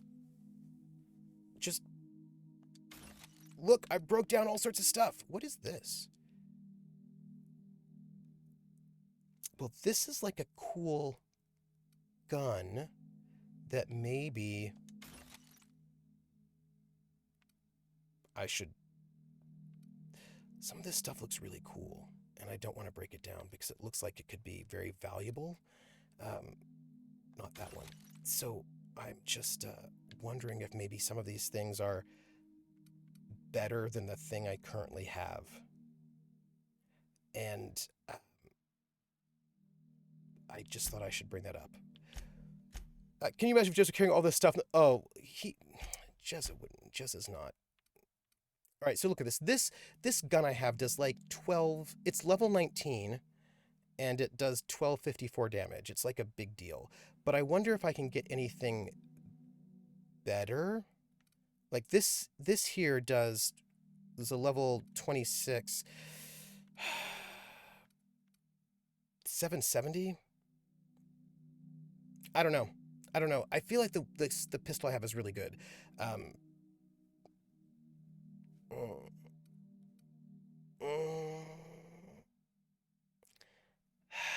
I could level all this stuff up and put more things on it, and it would be... y'all. Look, I'm gonna just see what happens. I somehow I can't imagine I will be able to get this weapon to the same level of damage. Although maybe I can. I don't know. I am curious about being able to maybe make this weapon super hardcore. We're gonna modify it. We're gonna just see.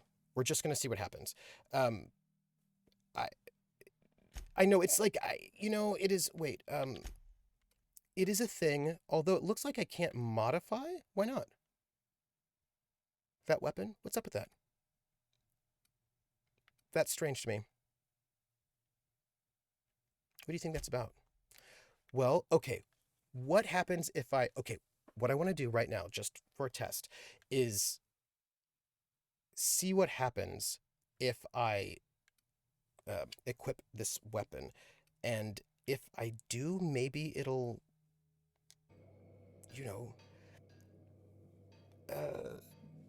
maybe, nope. Maybe oh, hey, look at this. Inventory. Look, we're going to just test. We're going to see what happens. So this is currently 1254. And if I equip this, will it do as much damage? It does not. So we just learned that that was not exciting. So I just, there we go. Done. Yeah, not all weapons have mod slots, and that's less exciting. Okay, let's go. Let's get out of here, shall we? I feel like we have learned many things. We have many clues. We need to talk to some people. And we're golden. Yeah, so anyway, I really do value the skills that you get in being a player or a GM for a module, and I feel like they should not be Found some in an old busted crate. dismissed. Yeah, I just have been thinking about a lot of these things, to be honest. I know this is like a weird thing to ponder, but I have been. I've been thinking about various skills and sort of being respectful of different ways of play, and sort of recognizing different ways of play as being legitimate and also skills. That's all. I will say that in a kind of a player-driven way, like in that kind of style that I like to play and like to GM in most, I can play other styles, and I do. But in those two styles, it's also hard for me as a player to deal with a fellow player who doesn't know anything about their character before the game starts. Because what that means is that I can't build a backstory with that character because they don't know anything about their character. And that is frustrating. It's a very different way of playing. All of a sudden I have to play... Yeah, that's a different way of playing. Drink you ordered had a punch to it. And What did you say it was called? Lunar Eclipse Mix. yeah, it's a very different way of playing.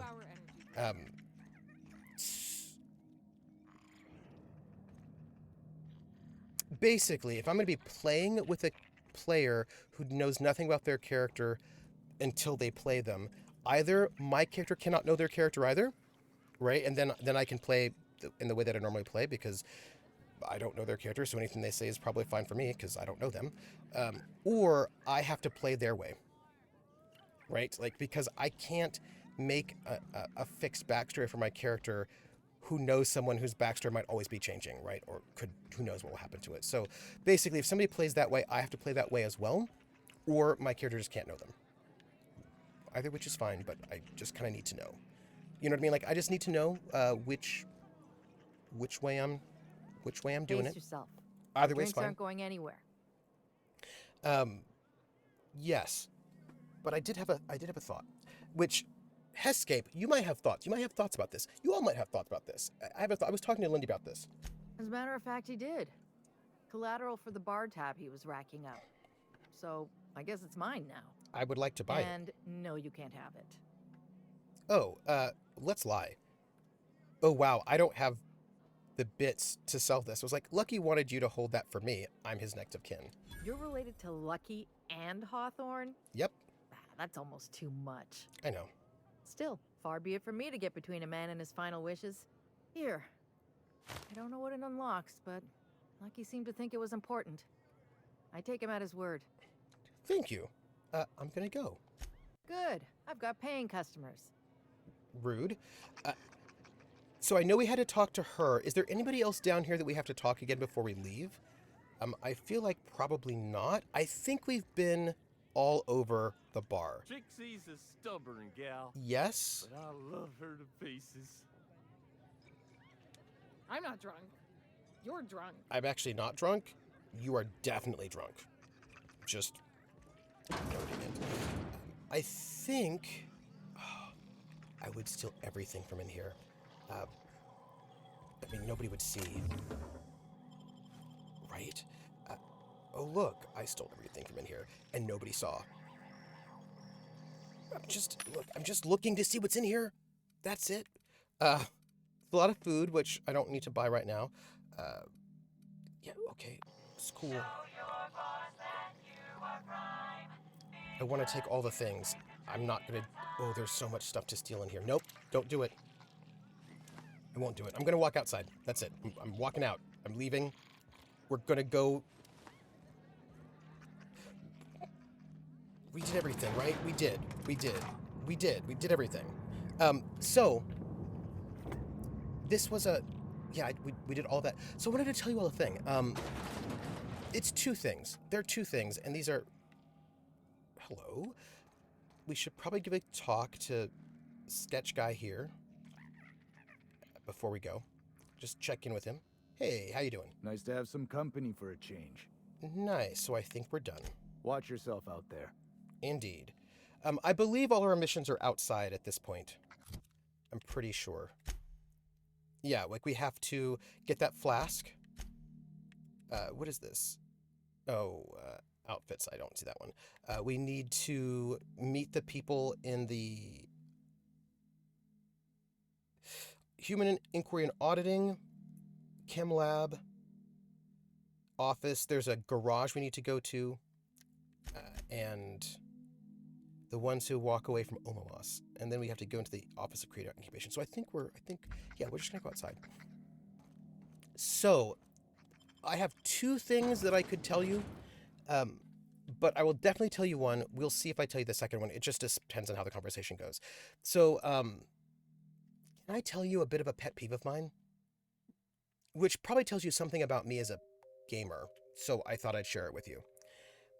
It is a pet peeve of mine when I'm playing a game and the GM doesn't use the rules. Let me be more specific. I'll be more specific. Jer says, I tend to have my character's personality sorted out, not necessarily the background. Though if someone wants to know my character beforehand, then I can make a background as to how they met. Right? Like, because like sometimes I just like, to go back to this thought, Jer, so I don't forget it. Somebody said this thing to me and I was like, this is... my fair share of terror-wise, but I'm still gonna come out and say it. This mission is gross. I'm just hoping we don't need Lucky's arm to open something else. Are you two complaining about body parts? It's fine. It's fine. Let's see, where are we? We came in... Which direction did we come in? So part of it has to do with motivation, right? So we came in this way, right? We came up this big long walkway, I believe. That's our ship, right? That's where we landed. We walked around this whole area here, right? We came down there. We searched that whole area. I think we talked to that guy. We did. So that space we've been in. So we just need to go this way, I suppose, is how it goes. Yeah, I'm pretty sure that's what we're looking at. Okay, so I was talking to somebody, and our characters, like we've all known each other for a while, etc., etc. And I was like, okay, so, hey, what kind of relationship do our characters have with each other, right? Like, since we've known each other, like, what kind of relationship? And the person I was talking to was like, oh yeah, I don't like to work out anything like that just until we're in the game, and then we just sort of know it. And I was like, okay, all right, but that's tricky. Because as a player, I tend to like to know before I go into the scene if my character likes you, if we've had an affair before, just so I know how to play it. Like, do I trust you? Do I not trust you? Like, what, have we been drunk together lots of times? I tend to just at least like to get a sense of what our, so they improvise at the table, yeah. I tend to like to know what my motivation is going into a scene. I tend to like to know at least some, like, I don't need to know everything, but I tend to like to know the base stuff. If we've had history, like, I just want to know, like, some of that base stuff. I tend to not like to improvise if I like you or not. At least, like, I would like to know at least, did I like you up to this point in time, or have we changed things? But I know people who, like, don't want to, they want to sort of find out everything in the moment, which is not my preferred way, because I like to know, would my character, like, when I walk in, I just have a bit of a sense, right? Because I tend to play, and look, I improvise a lot at the table, and I tend to learn new things about my character all the time at the table, right? Like, I do, because I learn new things about myself all the time. It's not like we're static people. Like, I just learned a new thing about myself the other day, and I was like, oh, I just learned a new thing about myself. That's interesting. But I tend to like to know some kind of base level of relationship with people if our characters know each other already. And when I'm playing with people for whom that is Trooper player. So self, what's my motivation? It's true. Well, it's also not realistic for characters who know each other to not know the things. So Lightning Invoker, that tends to be where I'm coming from, right? So for me, I'm like, well, my character would know this, so I would like to know it so I can make sure that I'm responding in a consistent way. But some people don't like to think about those things. Like I remember I was like, was having a conversation with somebody. I was like, well, what's our character's bottom? And they're like, yeah, I like to know these. And I was like, okay, so I will not be playing your brother because I don't know you. But like, and so yeah. But on the other hand, if I know that that's what we're doing, that we're like doing a thing where we don't know each other, like we don't know, like our characters have backstory, but we don't know what it is until we find out, then I just play very differently, right? I can do it, but I play very differently, and I play very different types of characters. And I walk into a scene differently, and I just need to know. And also, of course, I also am totally fine with a number of things being improvised in the moment, right? Because if our characters have lots of background and history, a bunch of stuff is going to have to be improvised because we can't talk about everything, and that I'm 100% down with. It's just that I kind of need to know, like, do we trust each other? You know what I mean? Or at least do we think we do? Like, I just kind of need a certain level of, I need a level base. I need to know the base so that I can know when I walk in, am I like, hey, Chuck, how you doing? Because we've got that kind of relationship. Or do I walk in being like, Charles? Like, I just kind of need to know, right? Like, there's like a base level of stuff that I need to know, that I prefer to know, let's say. How was it for you playing Stille Nacht? Well, with Stille Nacht, I still knew my character very well, right? We actually talked about it in some ways. That was part of character creation, where we're like, okay, like I knew going into Stille Nacht that my character was living with Cleric of Chord's character after my parents died, right? And that she took me in. Like, I knew what my relationships were with each of the other players. A lot of things were improvised, but the base relationship I did know, so I knew how to play my interactions with them. And that is my preferred base. Like, I don't need to know everything. I don't need to know like what our relationship was like when we were 12 years old. Like, I can have that conversation with you, and we can do that like in the moment. But I tend to want to know at least what my base relationship is with each person, in preferably. There are some things where there are just some games where that's not the thing, but yeah. Right, and actually, because with Stille Nacht, you do know a lot of things before you start. Like, you tend to know some kind of a secret about another player. You tend to know, so there's like a lot of stuff, like Stille Nacht gives you a lot of background. And I just want that background so I know how to base interaction, like other stuff we can make up in the moment, that's fine. Let's see, main menu, welcome D-Tran. Notice, electricity rationing in effect. By accessing this terminal, you can start paying 1 bit per every option section selected. That's fine. Check electricity rationing bill. Owes 26 bits. I'm going to pay that. Thank you. Account paid in full. Congratulations on being a stellar team player, D-Tran. Yes. Return to root. Let's do shipment history. Rules. Don't let me forget about rules. I want to talk about that. Let's do outgoing shipments. Let's see. Shipping manifest.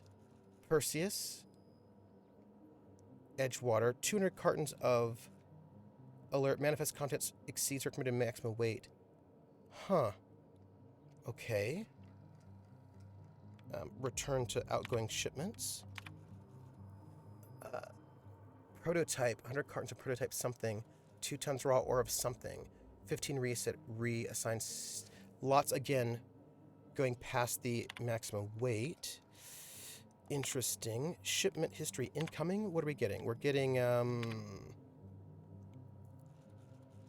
100 units each of sterile injection ampules. That's worrisome. High pressure steel cylinders containing oxygen. Again, 25 volunteers. Again, very worrisome. 3 corporate security squads. I think we might have read these, but also super worrisome. Super worrisome. Return to root. Messages. Let's see. Have I read these? Claire's mostly. Various observations about on the Argosy's rate of export with a reprimand. Yes, I have read these. Yes, I have read these. Games can be designed to allow everyone to be strange. Absolutely. And also, again, I just kind of need to know what the vibe is because I can. I just change. Unpaid balance. This unit is watching. Okay, but I feel like you don't even know me. Efficiency is its own reward. Yeah, I feel like you don't know me, so I feel like that's robot. You're being very judgy. Also, I feel like we're gonna take these things because we can. Or maybe we can't. All right, rules. So, I don't like it when games don't use the rules. And let me be clear and specific. Going to use this. I am super down with house rules. I'm down with removing an optional rule here or there. Also, why can I not get access to these things? Well, okay, that did it. Weird, but it's fine. Let's see if I can get... How do I get... Look, there's loot, and I need to have it. And it's very distressing to me that I do not have this loot. I just want you to know my struggles, just in case you were wondering. That there's... Right there, it's loot.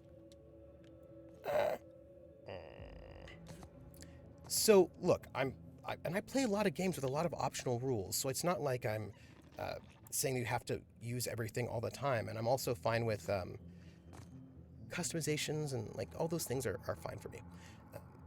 But, look, it is distracting to me that I cannot get access to these things, and I want them. Maybe I can jump on this? Lightning Invoker, I can't pick up the things. It's very hard for my life right now. It's fine. Maybe. I feel like I've been through this whole area. But maybe I haven't. Like, maybe I'm missing something. But I don't think I am. Well... Oh, look at this. Okay, so I feel like we need to get down in there. All right, so let me talk about not using rules, because this is a pet peeve of mine. It is. It makes me less happy. When this happens, usually this is the instance where it happens, and I'm like, come on. When hey, other doc. You can't Skyrim it. I wish I could. See, Dennis, in Skyrim, you can, like, you know, you're just like, oh, in the Elder Scrolls games, you can just sometimes jump a little, and you know exactly how you can do it, and then, yeah, it's fine. I tried. I was trying to Skyrim it. That is 100% true. You have met me. That is fair. But, yes. Rules. So, there is an instance that has happened multiple times in my experience, and I don't like it. And the experience is this. When I'm playing a game, and the GM usually says, we don't need rules. Like, you know, we're playing this game, but, like, really, I just want to RP. Like, let's just RP it. And they don't use the rules of the game really at all. And what I find is that is difficult, because as a player, yeah, Other Duck, just swing by with a few minutes. Oh, please do. And Other Duck, I would love your thoughts on this. Like, I know people are like, but I'm here for the RP, and then they don't use large section of the rules, which becomes difficult, because, as Javai says, knowing what to expect is important. Inconsistent rulings harm that hard, but also, the rules are usually, like, in a well-designed game, the rules are usually there on purpose, right? They usually,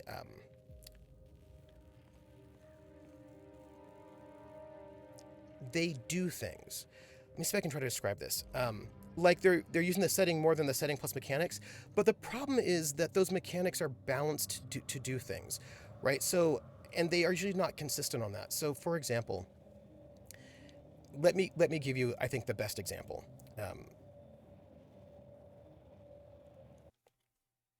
Here, by the way, I'm going to save this game. I'm going to give you an example that I hope will make sense. So let's say we're playing, you don't need a charisma check. We'll just role play it out, and you better have charisma as good as your character. Yes, okay. Jared, that is a very good example. That's one of the examples I was going to go for.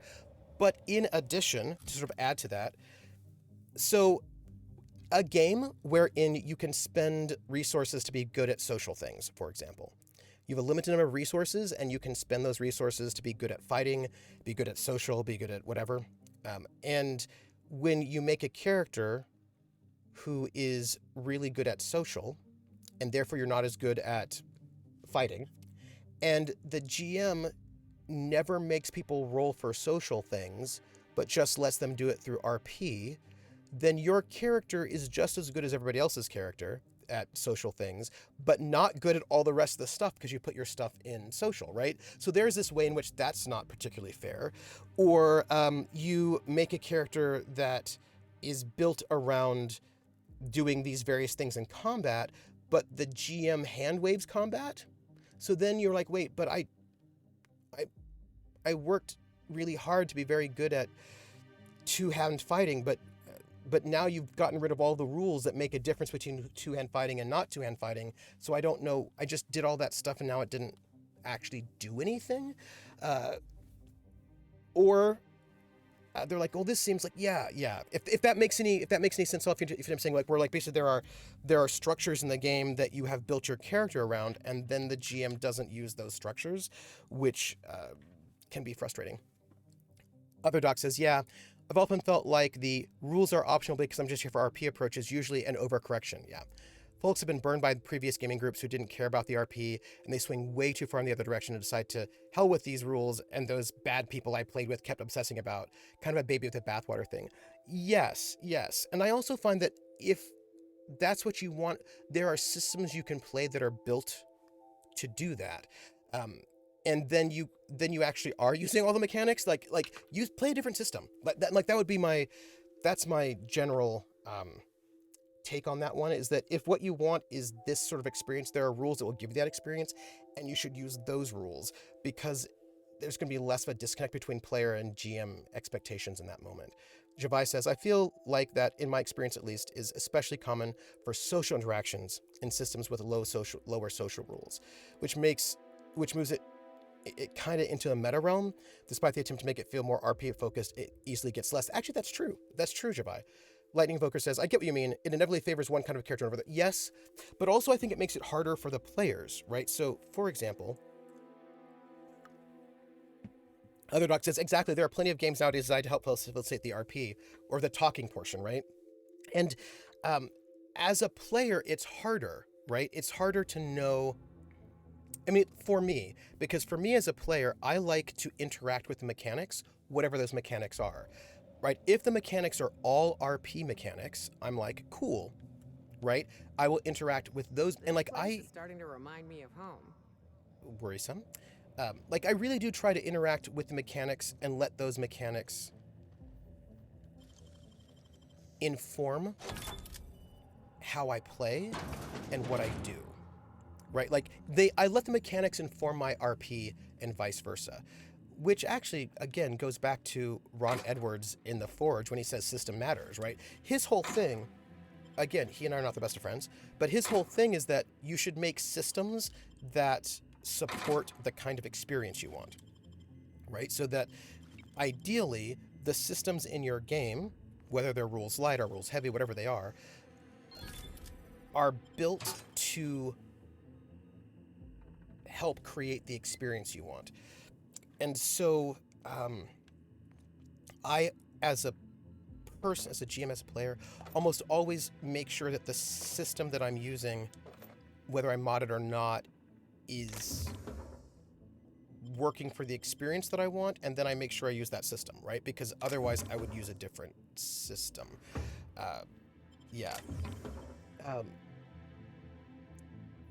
Javai says, I also want to know if the rules are ignored for certain things in advance. Yes. For example, if I create a grappler and 10 sessions in get told the grappler rules are ignored, yes. So everyone can grapple as well as my character designed for it, making my character a lot weaker in a sense. Absolutely. And I need to know that. Like, if you're not actually going to use the grappling rules, tell me. If I'm gonna make a grappler, you should maybe let me know so that I don't make a grappler, like, or I don't put my resources in grappling because it doesn't do anything. Like, you should just let me know. Shira says, or to solve the puzzle part of the dungeons. If my character has a lot of logic, they should be able to solve it a lot easier than, say, myself. Absolutely. And I just need to know if you're going to be using those rules or not. Like, if you're not going to be using, if the game has like a solve the puzzle skill, and I spend all of my resources on the or a lot of my resources on the solve the puzzle skill, and when we play, you never let me roll that skill and said you want me to solve the puzzle, you should have just told me that ahead of time so I did not spend those points on that skill, right? You know what I mean? Like, I just need to know what the expectations are so I can actually build my character appropriately. And for me, because I do let the mechanics inform my RP, like that is something that is valuable to me as a player. I just kind of want to know what we're doing so that I can make sure that I have the right expectations and I'm interacting in a way that makes sense. Javai says, like, I'm cool ignoring grapple rules. They often become tedious, but let me know. Right. I just want to know. And because it often, so for example, I was playing when in the transhuman space campaign that I played with Rissa, which was a great campaign. 3 years was wonderful.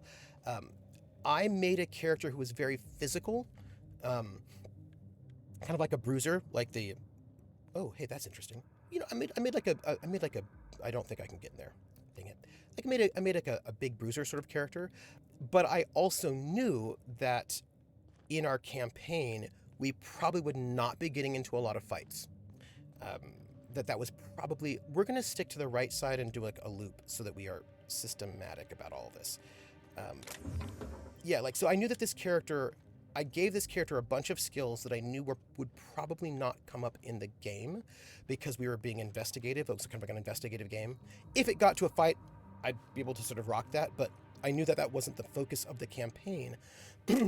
and Rissa's like, and my character had way too many brains, but I knew that going in, and I did it on purpose, right? Because I was really interested in this idea that it's a future time period that's very like technologically advanced, and it really favors people who are like book smart and have knowledge because there's a lot of tech, all that stuff. And I was like, I wonder but not everybody's good at that. Like, some people are very physical learners. And what do you do if you're a person who's that kind of person? Like, what is your life like if you're a person who isn't great at those mental things but is good at physical things in a time period where we don't really need people to do physical things so much anymore because we have robots and androids? And I was interested in that tension, but I walked into the campaign knowing that. Like, I did that on purpose.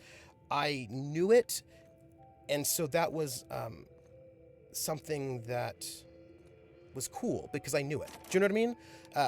And Johnny did have his strengths. He did. And so other mechanics can often be very helpful in providing prompts for RP, absolutely.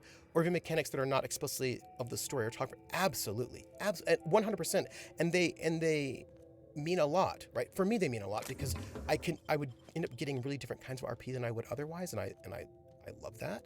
Like, I'm a big fan of that interaction. Javai says, intentionally making suboptimal characters is very different from getting weak because the rules are ignored. Absolutely, Javai. And that's a big difference. And as a matter of fact, because I knew that I built him in this suboptimal way, right, I made sure he had strengths in other areas. Oh. This is so stupid. Georgie, you asshole. What are you doing? Hey, you got those drinks? Don't tell me it's Glacial Age again.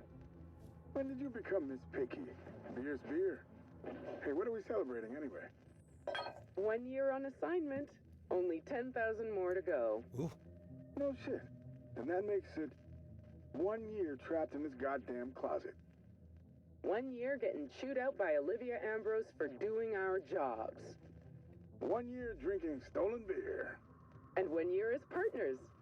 In crime. Partners in crime. Oh. Hey, you okay? Your face is all red. What? Let me get you some water. Hold on. A little shipping going on there. Partners, Georgie? Are you out of your mind? Get it together!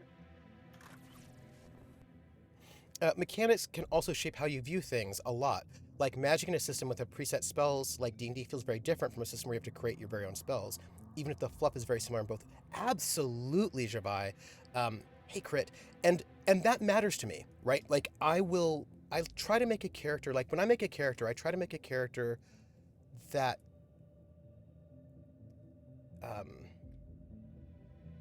I know, right? That's Scandal. I try to make a character that is specific to that setup, right? Like I try to make a character that is of that game, if that makes any sense. If that makes sense. Like if I had this, I just don't think I'd make the same character in VTM. Like if I made a reporter in VTM, and I made a reporter in Fiasco, they would be different people. Like they just would not be the same because those games are just really different. And I would try to make a character that made sense for that game and the mechanics that are implied, right? If it's an improvisatory magic system, it's gonna be different. Like exactly, right, Javi? It's different. And I try to make a character that makes sense in that space. And I was just thinking about this with Faint Dawn, the Blades in the Dark game that I'm currently in, because I was thinking about how the same character, and this is like an interesting thing for me as a player, right? Which is why, for me, it's important that the mechanics of the game are used, even if those mechanics are not particularly, if they're very light, you know? Javi says, I do wonder if how views differ on these topics between the more system chameleon people and one system. Yeah, I wonder about that too. Because I am a system chameleon person, and so I tend to see, well, also, I've played a lot of games, right? And I think this is Javi, this is a great, hey, Chromatic, this is a great question, because I have played a lot of RPGs that are very, very different from each other, and so therefore I know that games can be very, very different, and I don't try to play the same game the same way with every game because I've played so many that I know that they're different. If that makes any sense? Do you know what I mean? Like, I think that if I'd only played one system, I would probably not be prepared. What is that? Oh, that's a body. I may not recognize the ways in which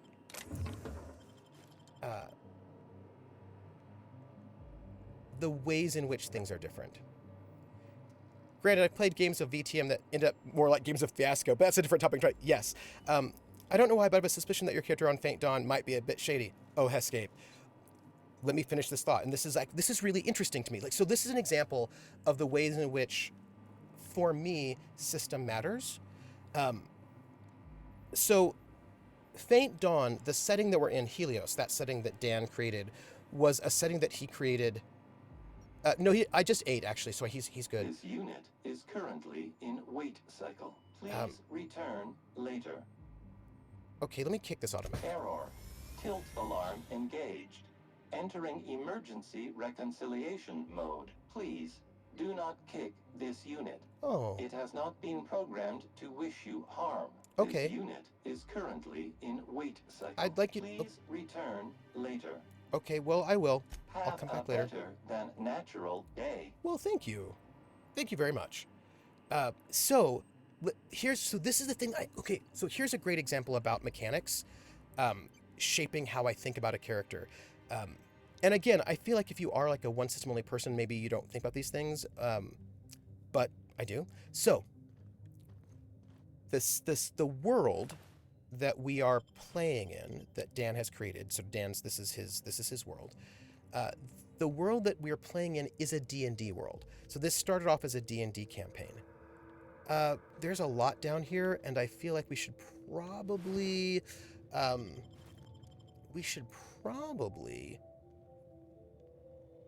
explore the rest of this upper area before we go down. So we'll just sort of hit the...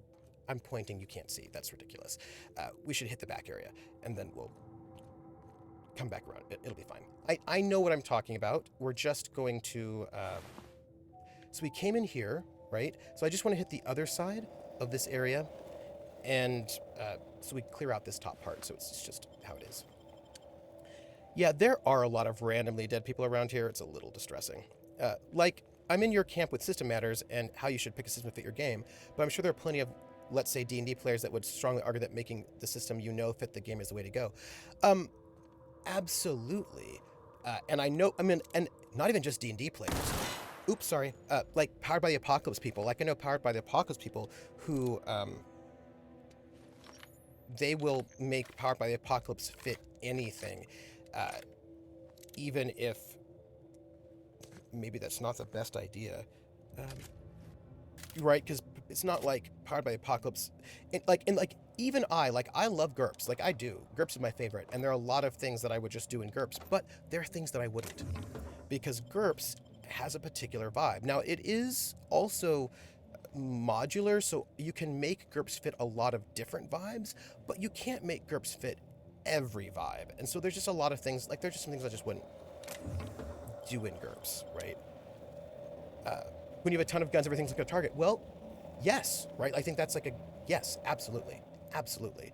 Yeah, no, it isn't like I just, yeah, no, exactly, absolutely.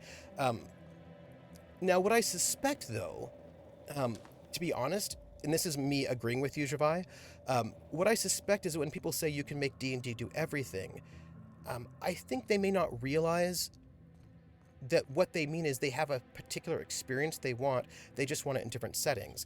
And D&D gives them that experience, and so it actually does make sense to just use D&D for everything if what you want is the D&D experience, right? So I think that what they're saying is actually true, but they may not... like, what they say is D&D can do everything, but I think what they mean is D&D can do everything and still give us a D&D experience, which is true, right? Like, if your priority is to sort of have the experience of D&D, which is, about archetypal, it's about, like, playing archetypes, sort of slightly larger than life archetypes. There's certain, like, there are things that are part of what those mechanics give you. Those mechanics give you a particular feel, and you don't have to play that feel only in a fantasy space, clearly. So I actually think those D&D people actually are correct. Because people are like, people say that D&D can do everything, and that's just totally not true, because D&D can't do XYZ. Like, you can't do your, like, Jane Austen game in D&D. And I was like, well, if what you want is a D&D experience in a Jane Austen setting, actually then what you should do is adapt to D&D, right?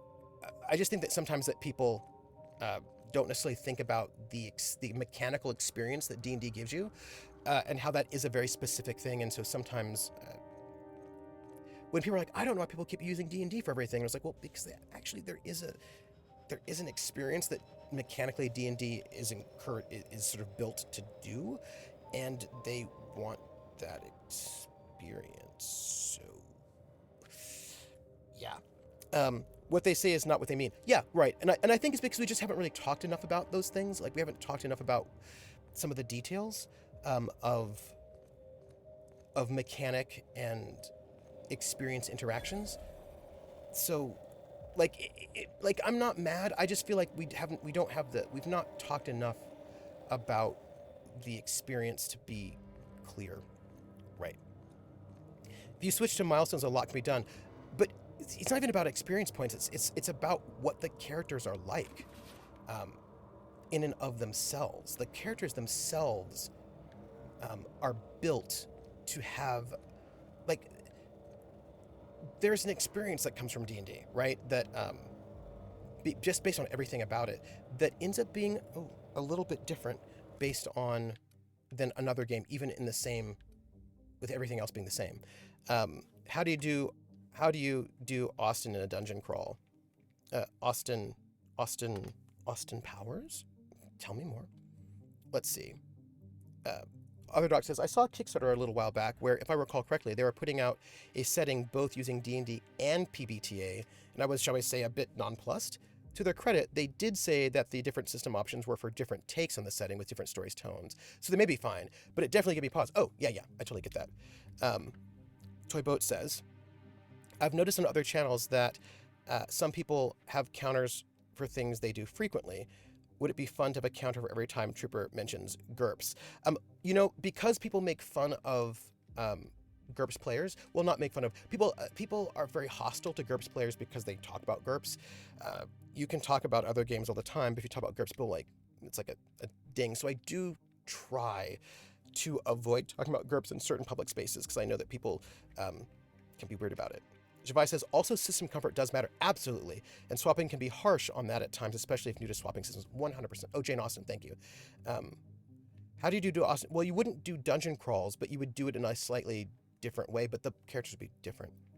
Pride and Prejudice and Zombies? Absolutely. Absolutely. So, okay, first off, I should be able to get in here. And this is a different color than the other ones. And so I wonder, how do I get in here? I just feel like I should be able to get in here somehow. And everybody looks dead, but I did discover look, I feel like, okay, there's an elevator here. We're gonna go around the other side. Oh yeah, no, people are, I found an article, which, by the way, I'm going to talk about at some point in time. It's very exciting. It was not an article. It was like a comment, like a thread, because I was doing some searches, some thread in the Forge about how D&D and Call of Cthulhu destroyed RPGs. That those two games are like the reason why RPGs are not popular, and that they destroyed everything. Like, I was like, wow, okay, that's cool. I think I might have to come back to this and come around, is what I think. I think that's what I have to do. Yeah, I was like, wow, GURPS and Call of Cthulhu destroyed all of gaming and set gaming back like decades. That if it weren't for those two games, RPGs would be more popular. That was like, there's a whole thread and everyone's like, yeah, those two games destroyed everything. They're the worst. And I was like, wow, people, that is, yeah, no, it was a whole thing. They're like, it was a whole thing. I read their argument because I think that's important to do. Like, why do you think this? Like, where's the argument coming from? But yeah, there was like a whole message board thread about it. You know, says Jer, I was thinking about it recently, and what I would like to see is more RPGs designed around genre instead of setting. Like, one of the values of D&D is that while it has its own world, it was designed with setting agnosticism in mind, whereas a lot of, say, cyberpunk games are designed around a specific setting instead of the genre, giving certain expectations for the game. Jer, which is one of the reasons why I actually like GURPS, because very often they give you, which is why other people don't like GURPS, right, to be fair, because they have a lot of setting books. Like, their cyberpunk book is just a cyberpunk book, and it teaches you not only, it's about how to run cyberpunk, and it also gives you advice on how to create your own setting, but it doesn't give you, I mean, they do have a setting book if you wanted that, but you know, it's really a genre book. But the problem is that a lot of I'll keep it down. Players say, let's just kill this person a little bit. We're gonna get into combat. It's awesome. But a lot of GMs say one of the reasons why people don't play GURPS is because they don't have any settings, which they do, by the way. They do have setting books. But a lot of people don't want to do that work. They want the setting. Oh, hi. How are you? Let me do this. They want the setting done because they don't want to do the work. Like, they're like, that's just too much work. Like, why should I have to, like, they don't want to do that. Like, that is too much work for them. Like, they're like, I don't have enough time, right, to sort of also create my own settings. So, hello. So GURPS is that kind of a funky thing in that it, also, I need food, in that it, it really caters to world builders, people who like to build their own worlds, which is awesome. But that's going to limit its popularity, because there are a lot of people who are like, I don't have time to build my own world. I don't want to do that. I would like a pre-made setting. And so that's why they do have setting books, but you know, they have a lot of genre books. I thought White Wolf destroyed RPGs by letting the theater kids in.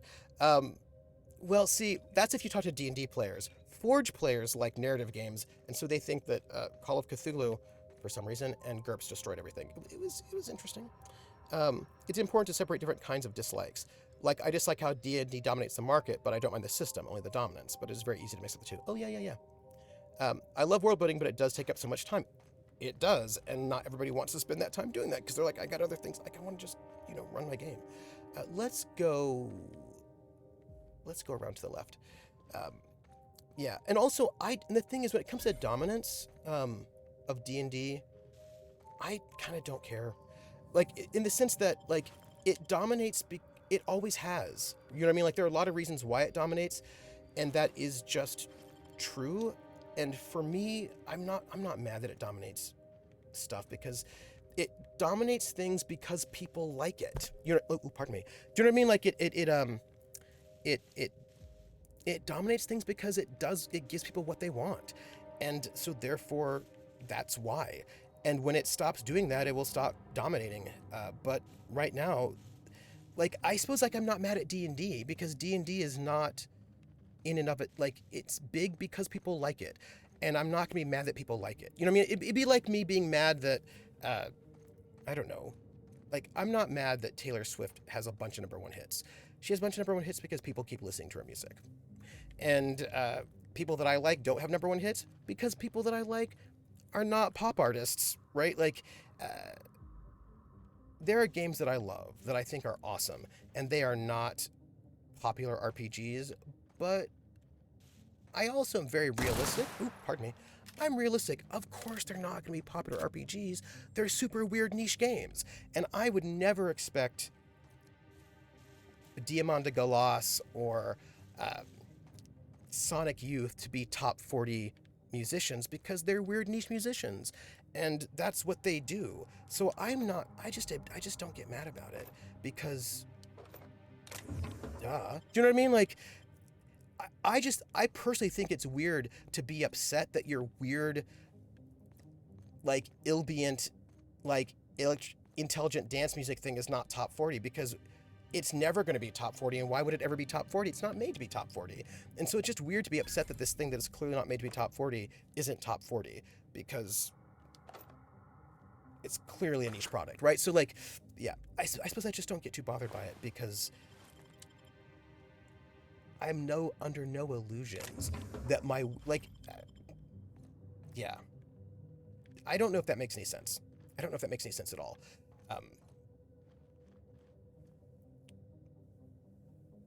Yeah. Do you know what I mean? I think the problem with GURPS isn't the genre books, but it was designed as genre agnostic, so it's one step too far in the direction of setting specific games in the other direction.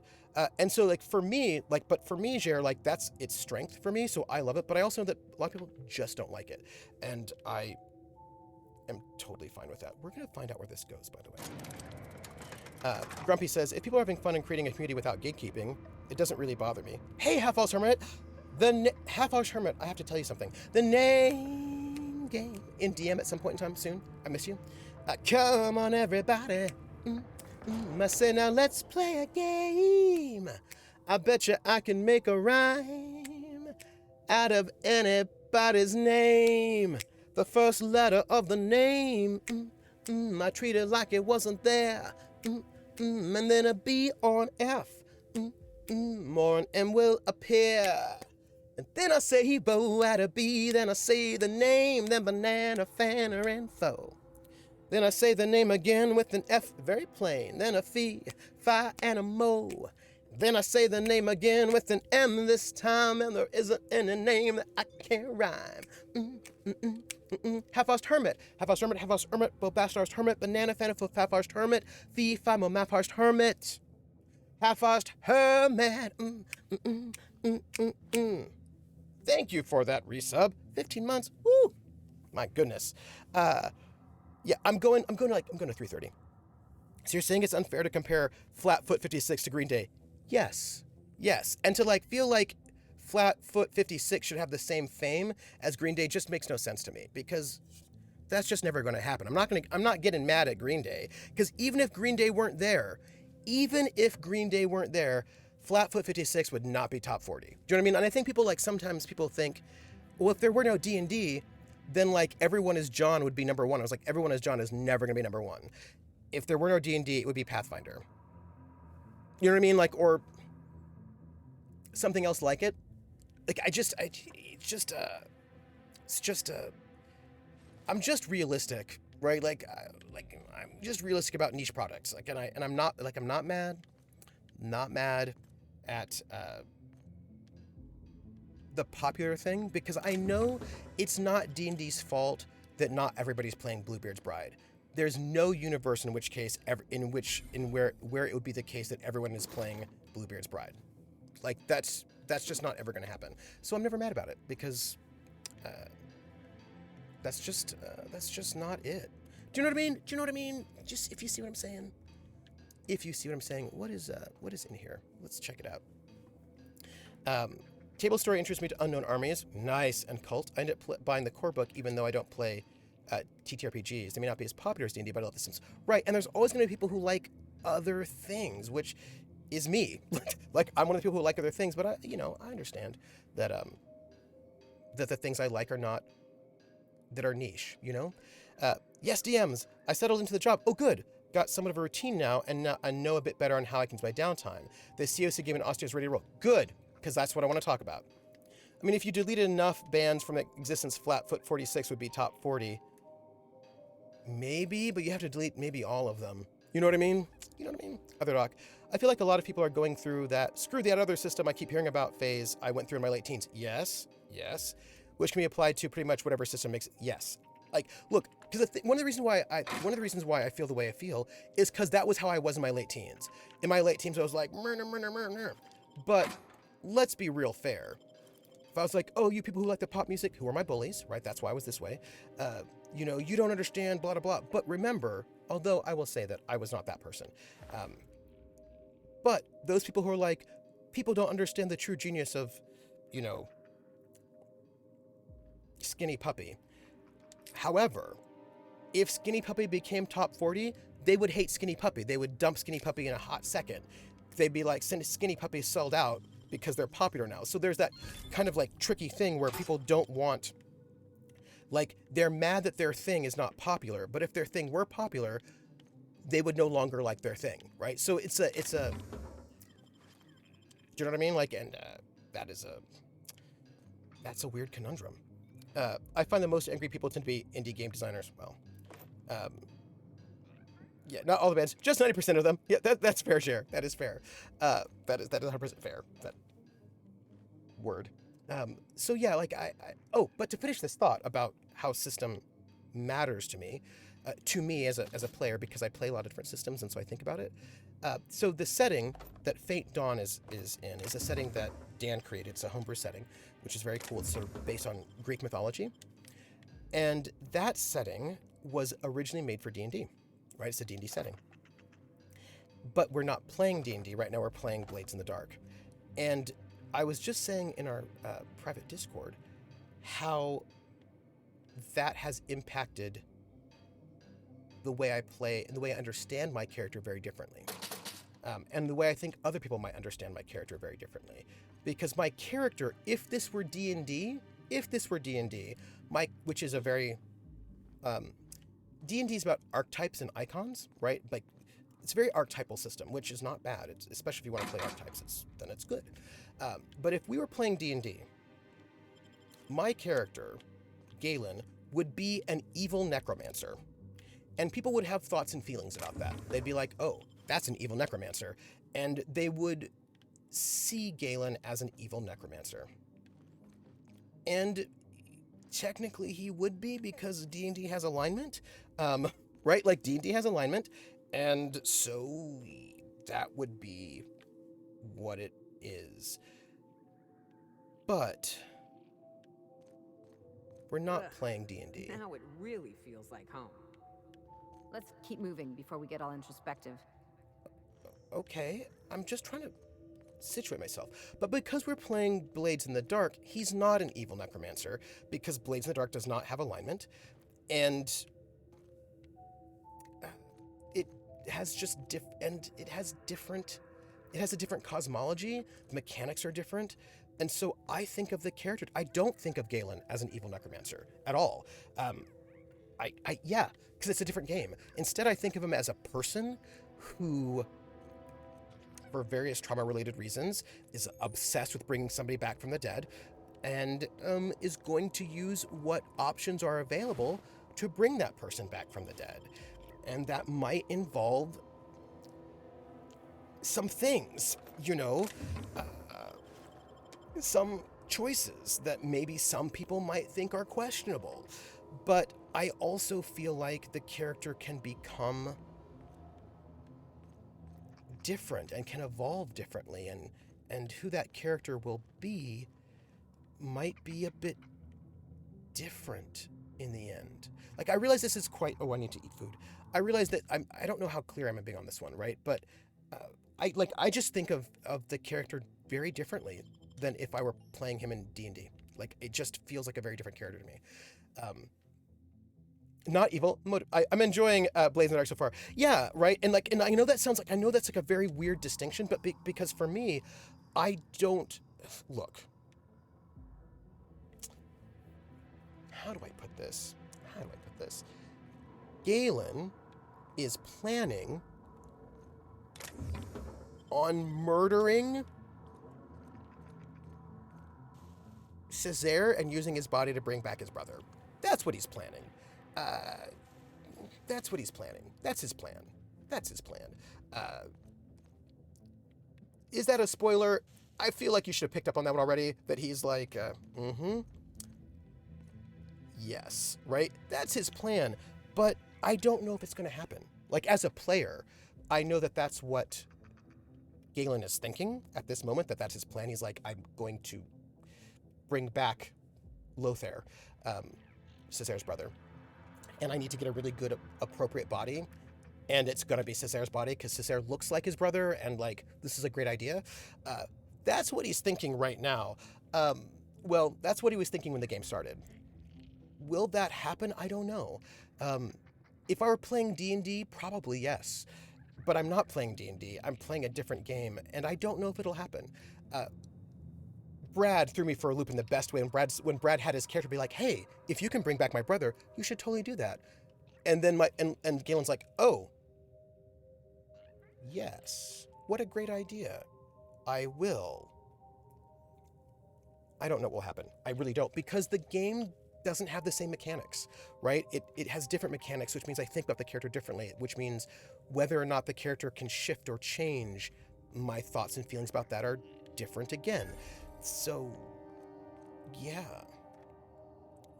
Doesn't blame the... It doesn't... Ooh, let me see what this says. I missed a comment. Another mechanic that greatly shapes the game world, D&D at its core having cosmic and universal element changes a lot. It does. And Jer says, doesn't Blades in the Dark's playbook also make it technically an archetypal game, or did they do away with playbooks? Oh no, it is an archetypal game, but in a different way. And I think that's, it's 100% an archetypal game, but in a different way. And I will note that Scum and Villainy does not work for me. I played it, and the way they do playbooks does not work for me, because in Scum and Villainy, your personality is built into the playbooks, whereas in Blades in the Dark, it's not. So you're a whisper, right? You're a whisper, which means you speak to the dead, but that's all that it says. It says that you deal with your problems with knowledge and the arcane, but who you are as a person and what that means is up to you. Whereas in Scum and Villainy, I was playing a pilot, and the pilot's personality is part of the playbook. All pilots are cocky because it's in the playbook. And you only get XP, the Whisper playbook is you get XP if you deal with a problem with knowledge or the arcane. But in Scum and Villainy, as a pilot, you get XP if you deal with things in a brash way or in a reckless way, which those are, that's really different. So all pilots have to be brash and reckless in Scum and Villainy. You can't make a pilot my pilot, Dev, was not brash and reckless. He was like a nerd pilot.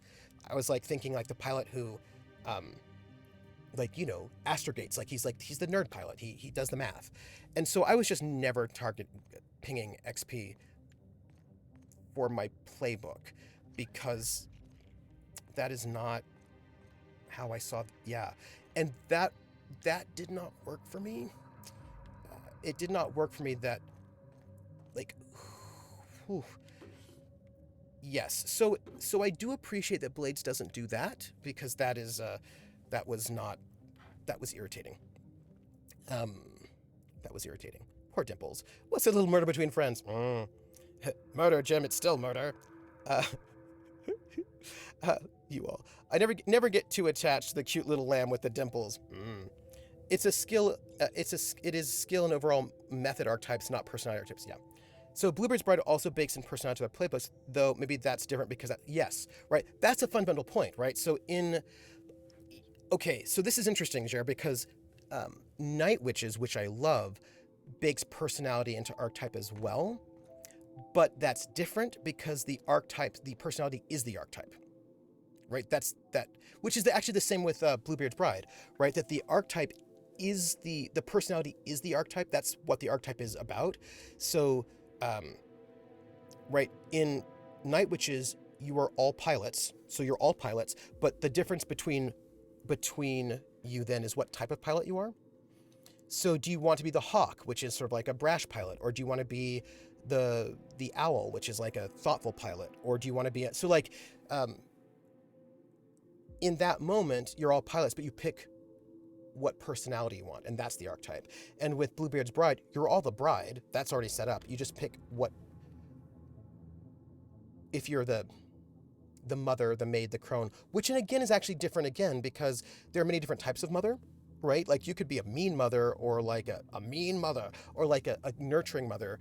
Like you actually get to decide that yourself as a player. So those all deal with those. There's enough. It feels different again because there are a bunch of things that are not attached to the archetype, and for me there was just too much attached to the archetype in Scum and Villainy that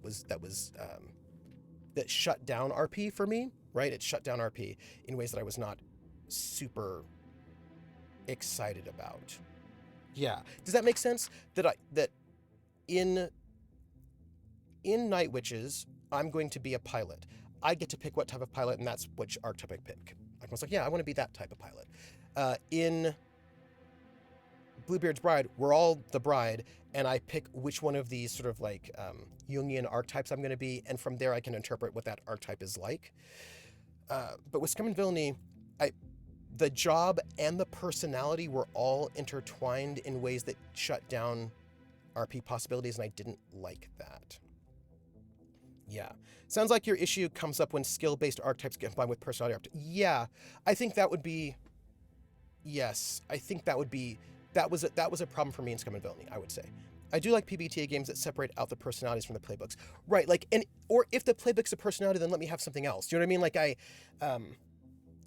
Like, it was fine for me in Night Witches because I wasn't getting a clash, right? I wasn't getting a clash in those things. But I think it's what shoved out. Like, I would like to be able to be a boxer who's not always angry, right? Like, I should be able to be an unangry boxer. Can I do that? But if they don't let me do that, then I get frustrated because what if I want to play a boxer, but I don't want to play angry?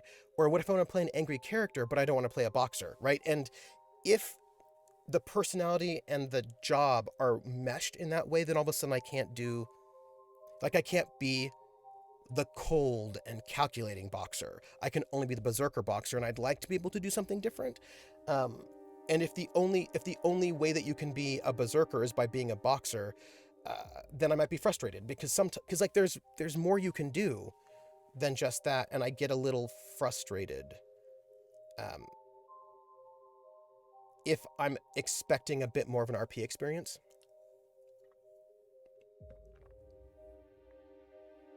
If I know going in that those things are linked, because in some ways, well, actually, no, D&D, for all of its archetypalness, still doesn't actually build a personality into the archetype, right? It doesn't. So Yeah, like I can play I can play a fighter and have that fighter have any personality I want. Like the D&D won't force me, because D&D doesn't really support personalities, so I can kind of do whatever I want. But it also doesn't support personalities, if that makes any sense. So yeah, yes. Javi says, I find it even worse if most playbooks archetypes are free from personality, but they miss the mark on one or two of the playbooks and actually baked into personality makes the failed ones feel even worse. Yeah. So like, yes. I don't mind archetypal games. I don't. I just tend to want to know what we're doing with the archetypes, like how are they sort of functioning? And I think that, yeah, there was just a little bit, but Blades, they do their archetypes better for me, right? Because there's no person. So yeah. It's just that some of them don't work as well for me as others based on like what is opened up and what is shut down. Cousin Dan, Reed stopped giving out the stuff. Law, damn it. If I can't get Adrena-Time from him, that makes you my only source. Don't you fucking string me along. Can't work, can't sleep, can't even think straight. Give it over. Send me everything you've got now, please. Also, are they hiring? Well, that seems... They were clearly doing some kind of weird experiments with drugs, right? Dear Cousin Dan. Oh, I went in the wrong order. Adrena-Time really leaves you wanting more, doesn't it? We got through the first batch fast, but lo and behold, Reed gave us more in recognition of our exemplary work ethic and unwavering brand loyalty. How about that? Still no letter from you. I've been feeling a tad queasy lately, but I'm sure a little Adrena-Time is just what I need to shake it off. Bring me back. How are the sunsets on Gorgon? Do you get sunsets? Oh, Well, this person is probably not in the best space with their Adrena-Time addiction. Yeah, so here's the last letter, it looks like. Or the first letter. Yep, first one. Dear Cousin Dan, Reed Thompson started doling out Adrena-Time to a select few of us, and guess who got his hands on the first batch? Isn't that the drug you're working on? I had my dosage this morning, and it worked straight through lunch. Guy who cleans salt tuna across from me is pulling his second shift, and now he's due for a 2-bit raise. You should see what he can do with a scaling knife. Don't forget to write back. Maybe get me the Moon Man's autograph when you've got a minute to spare. I feel like whatever they were doing on Gorgon was probably bad. Yes? Javi says, D&D is kind of a mixed bag for me on that. Otherdoc says, I just finished playing in a short scum and villainy campaign, and while we had a lot of fun with it, I can see how it would have been a problem if we'd wanted to do anything outside of the archetypes given character tropes. Yeah, like they basically meshed the archetype with the tropes in ways that, I suppose that's good if that's what you, like if what you want to do is play Han Solo, and the only way to play a pilot is a Han Solo and you're fine playing Han Solo, then you're fine. But if you want to play a pilot who's not Han Solo, you might have some trouble. And for me, that becomes a problem with replayability, because if I want to play more than one campaign, then I might be having some trouble, right, at that moment. Javi says, D&D is kind of a mixed bag for me on that, in that it doesn't force a personality for their archetypes, but it doesn't tend to lean into personalities for them as well. Yep. More so for some classes than others. Yeah, and that is where I personally struggle with D&D a little bit as well. Half-R says, I feel like some PBTA games have the moves suggest a certain personality the way they're worded, and it's always interesting to see players who manage to subvert those expectations. Yes. Krellin says, S&V says all pilots are Han Solo, and Trooper says, but I want to be Wedge Antilles. Yep, like sometimes I want to be Wedge Antilles, especially if I'm going to play multiple versions of this. You know what I mean? If I'm going to play lots of different campaigns, I would like to be able to be more things. Lightning says, all right, Trooper, I gotta go get ready for my game. Oh, have a good time at your game. Great chatting. I enjoy hearing your thoughts. Take care. Thank you. And have a good time, Lightning Invoker. Dennis says, I guarantee you, I've seen a lot worse concerning the drug world. Yeah. You also must have, oh, good. It was good to have those chats. Thank you. Yes, so Otherdoc, what you missed was that I was saying that generally speaking, one of my pet peeves is when a GM picks a system and then they don't use the system because they're just here for the RP. And I was like, yeah, but if you throw out huge chunks of the system, then sometimes we can't play our characters, right? That was what started this whole thing. The idea that you spend all this time being building a grappler, and then the GM doesn't use any of the grappling rules, and then you're like, but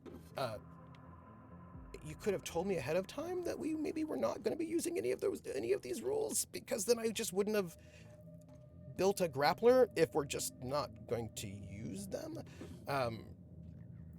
Yes. And anyway, I ran into that problem with a couple of systems where I was like, oh, okay, let me figure out how this system works. Even rules light systems, and I'm like, okay, so if this is how it works, and so then I need to do this and this, and then when we start playing, none of that actually matters or is used, and sometimes that actually makes it harder for the players. The engraving reads, Jerome, cheers to the beginning of forever. Love, Leonora. It smells of decent whiskey, cheap cologne, and old cigarettes. Oh, well, I've got that. I'm bringing that back. I'm bringing that back for her. Ooh, this looks like a lot of Adrena-Time, huh? What is all of this? Adrena-Time. This looks like a lot of Adrena-Time, people. Does that make you concerned? I'm just a little concerned about all this. A little concerned. Yeah. And I think that, I was thinking about, so there was a conversation happening on the Fate Reddit that I did not participate in because I knew that they did not want to hear my thoughts on this topic. And I did not like how the conversation was going. I was like, yeah, I just disagree with this fundamentally. I don't like this. And I was talking to Dot, and Dot agrees with me on this point. The conversation was that players don't need to know any of the rules. Stop being concerned about other people's drug use. It's not your business. I'm just worried about what happened to her husband. That's all. Like, I'm just afraid that he might be a little bit dead. So the argument was that, like, basically the players don't need to know the rules of Fate, and it's better if they don't. And because it's a lot of like GM advice, and they're like, hey, the person's like, I'm a new GM, and what do I do? And all this, and like the general advice was just make sure the players don't need to know the moves, like the 4 actions at all. The players don't really need to know anything. What would happen is the player just says what they want to do, and then you as the GM basically interpret what that means, and you decide, oh, that's a create advantage, or that's This is my 2nd month on Adrena-Time. It's like the color came back. Like I was tuned to the wrong band all this time, and now the static's gone. I'm finally clear-headed, focused. There's so much I'm excited to do. I feel like me again. Side effects? I guess I've noticed people staring at me a lot more lately. Hard to talk to them sometimes. Feels like they don't get it. Maybe they just don't trust it. Or maybe they don't trust me. A little worried about all that. Javai's like, that seems like kind of awful to play for me. Also a great way to drag out game time with having you over every roll when a roll comes up. I have a thought on this. Dennis says, sorry a bit off topic, but I hate how movies portray the difficulty of killing someone. I just article on how all movies think a lot that there is one very particular challenge you go through, you're in the clear, and that does not seem accurate, at least to me and a couple of other people who I hang out with who have gone through a similar experience, and a very different way of dealing with that type of challenge. Just read an article how movies think a lot that there's one very particular challenge you go through when you're in the clear. Jared says, how do characters put points in the right skills so they don't know what the skills do? There's where the problem happens, right? There's where the problem happens. Because if you protect the players from the rules, which is how this is always sort of framed, like, oh, just let the players just do whatever, and that's better, and it's like better RP, and the players just sort of like, I don't know, they just do their thing. And I was like, well, but the problem is that if the players don't know what the rules are, it takes away a lot of agency from the players, because they now have to, the GM interprets everything for them, and they don't necessarily then know what they can and cannot do and what the options are. And if you know those things, you're going to have different options for you, right? Dennis, can you explain about the difficulty of killing someone? Rephrase that so I can parse that a little bit better. And then like, you basically, as a player, you just lose a lot of agency if you are protected from, yeah, invisible walls should be illegal. Thank you. If you're protected from the rules, you lose a lot of agency.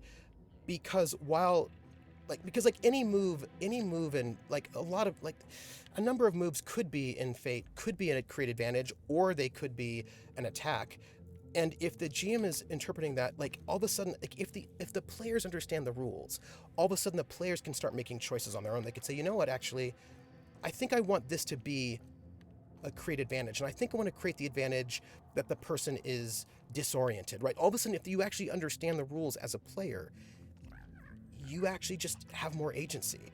And I don't think that protecting players from the rules actually helps them in the end. I think it takes away their agency in ways that I think is not great. Do you know what I mean? Like, this is I think about that a lot. Yes. I see that save. I see that. I see you. I see you, Rissa. I want to play into the rules, though. That's how the best games are for me. When I don't have to fight the rules, but the rules do the work for me, right? And then you know. Yeah, I just wish there was a rule. That's the point of Fate. No, invisible, because it extends all the way. Yeah. Yes. Make it yes. And I think that, like, and I do want to lean into the rules. Like, I want, like, so for example, Vampire the Masquerade has a humanity mechanic, and that's a rule. And I should know what that mechanic is and what it does because I play differently. Yeah. Like, this is something I feel really strongly about this, actually. About that I don't think it's good to protect the players from the rules. I don't think it actually makes for better RP. I don't think it makes for a better game. And I know a lot of people who really do feel like rules are terrible because they just ruin your imagination and it's better for the players not to have access to them. And I just really don't feel that way. Yeah, I just really don't feel that way at all. Krellin says, imagine playing V-Team and not knowing what humanity does, and the GM suddenly tells you, deduct a dot of humanity. Yeah. Actually, this reminds me of the CR thing. Oh, please share. Because I think it's actually important for the players to know what humanity is and what it does, how it works, know what blood pools are, know what hunger is. Like, I feel like removing all those things from the players doesn't actually help the players. If you have a player that doesn't like complicated rules, the answer is not to hide the rules from them, it's to play a system with less complicated rules, so that they have rules, so that they do know what they are. But sure, if they know the rules, they'll gasp, metagame. Yeah, that's one of these concerns which I always get very frustrated with. Rules are good for framing your ideas and giving you a bulwark to build ideas upon, and letting you know what things are possible. Like, in Fate, it is possible to, for example, concede a conflict and not die. And if I don't tell the players that, that's a real problem. Do you know what I mean? Like, they need to know that that is an option for them, always. They need to know that. Krellin says, they spent the entire campaign not really using alignment, and then suddenly, after Vex was being Vex one time, Matt Slay asked Laura what her alignment was and changed it. Yeah. Yes. And that clearly upset Laura, yeah. Javai says, I think in some cases hiding the rules can work, but only in specific cases. Agreed. Like if enemies have different rules and they are meant to be scarier and unpredictable. But then players should know the player rules with only the monster rules being hidden. Yes, and although I would say Javai, to yes and, it's a kind of like a but it's also a yes. And that is, in that instance, I let the players know that the monster rules may be different than the player rules, because that actually makes it more scary and unpredictable, right? Like, I was like, hey, rules are different for monsters, and I'm just letting you know that and what ways they're different, it's mysterious and scary, right? So, like, letting them know actually enhances that feeling if that's the difference, right? And Laura's visibly shocked and suspect there was some aftercare. I agree with you, Krellin, yes. Jerome's journal will probably tell us why there was so much drug scatter on the floor. Yes. Oversure, including a note that the monster plays by different rules is key. Otherwise, it's just, yes, absolutely. And that's the thing, right? You let them know that the monsters play by different rules, and then it actually gets to be scary. Otherwise, they're like, wait, what just happened? Is that unfair? Like, it's just, yeah, yes, right? So you can let them know that these things are different. And then they're like, oh, right? And then that's bonus. Then that's a positive thing. Rothgar says, I agree about protecting the players. I always start a new group with an explanation that just like real life, if you do something really stupid, there will be repercussions. I do not go out of my way to kill the players, but as an example, if you see a goblin with nicer gear, odds are it's not a low-level goblin. If they choose to attack that level 20 goblin, they will die. Yeah, and I just think, like, I think about, okay, so here's another, this is like a really simple example that goes to what I'm talking about. I know people who advocate, and again, if this works for you, you do you. Good on you. Love you. Do your stuff. Be happy. But I know people are like, you know what? I hide my players' hit points from them. Like, I know GMs who track their players' hit points, but do not tell their players what their hit point count is. And for better immersion, yes, I will do it. It's better immersion, right? If I just don't tell the players what their hit point levels are, they just start fighting and then they die. And I'm like, yeah, but this game does have hit points. Like, this game has hit points, and I feel like since the game has hit points, the player should know what their hit point totals are. I also feel like if you were a person in real life and you get hit with an axe and you are at half health, you're probably going to know. Do you know what I mean? Like, you're probably going to know what that is. And so, like, I just wouldn't hide in a D&D game or basically a hit point game like that. I just wouldn't hide the players' hit points from them in most cases. Like, I just don't feel like that's fair, because I feel like the players cannot make good choices if they just don't know that. If I want a different experience, I'm probably going to do something very, like, it might be like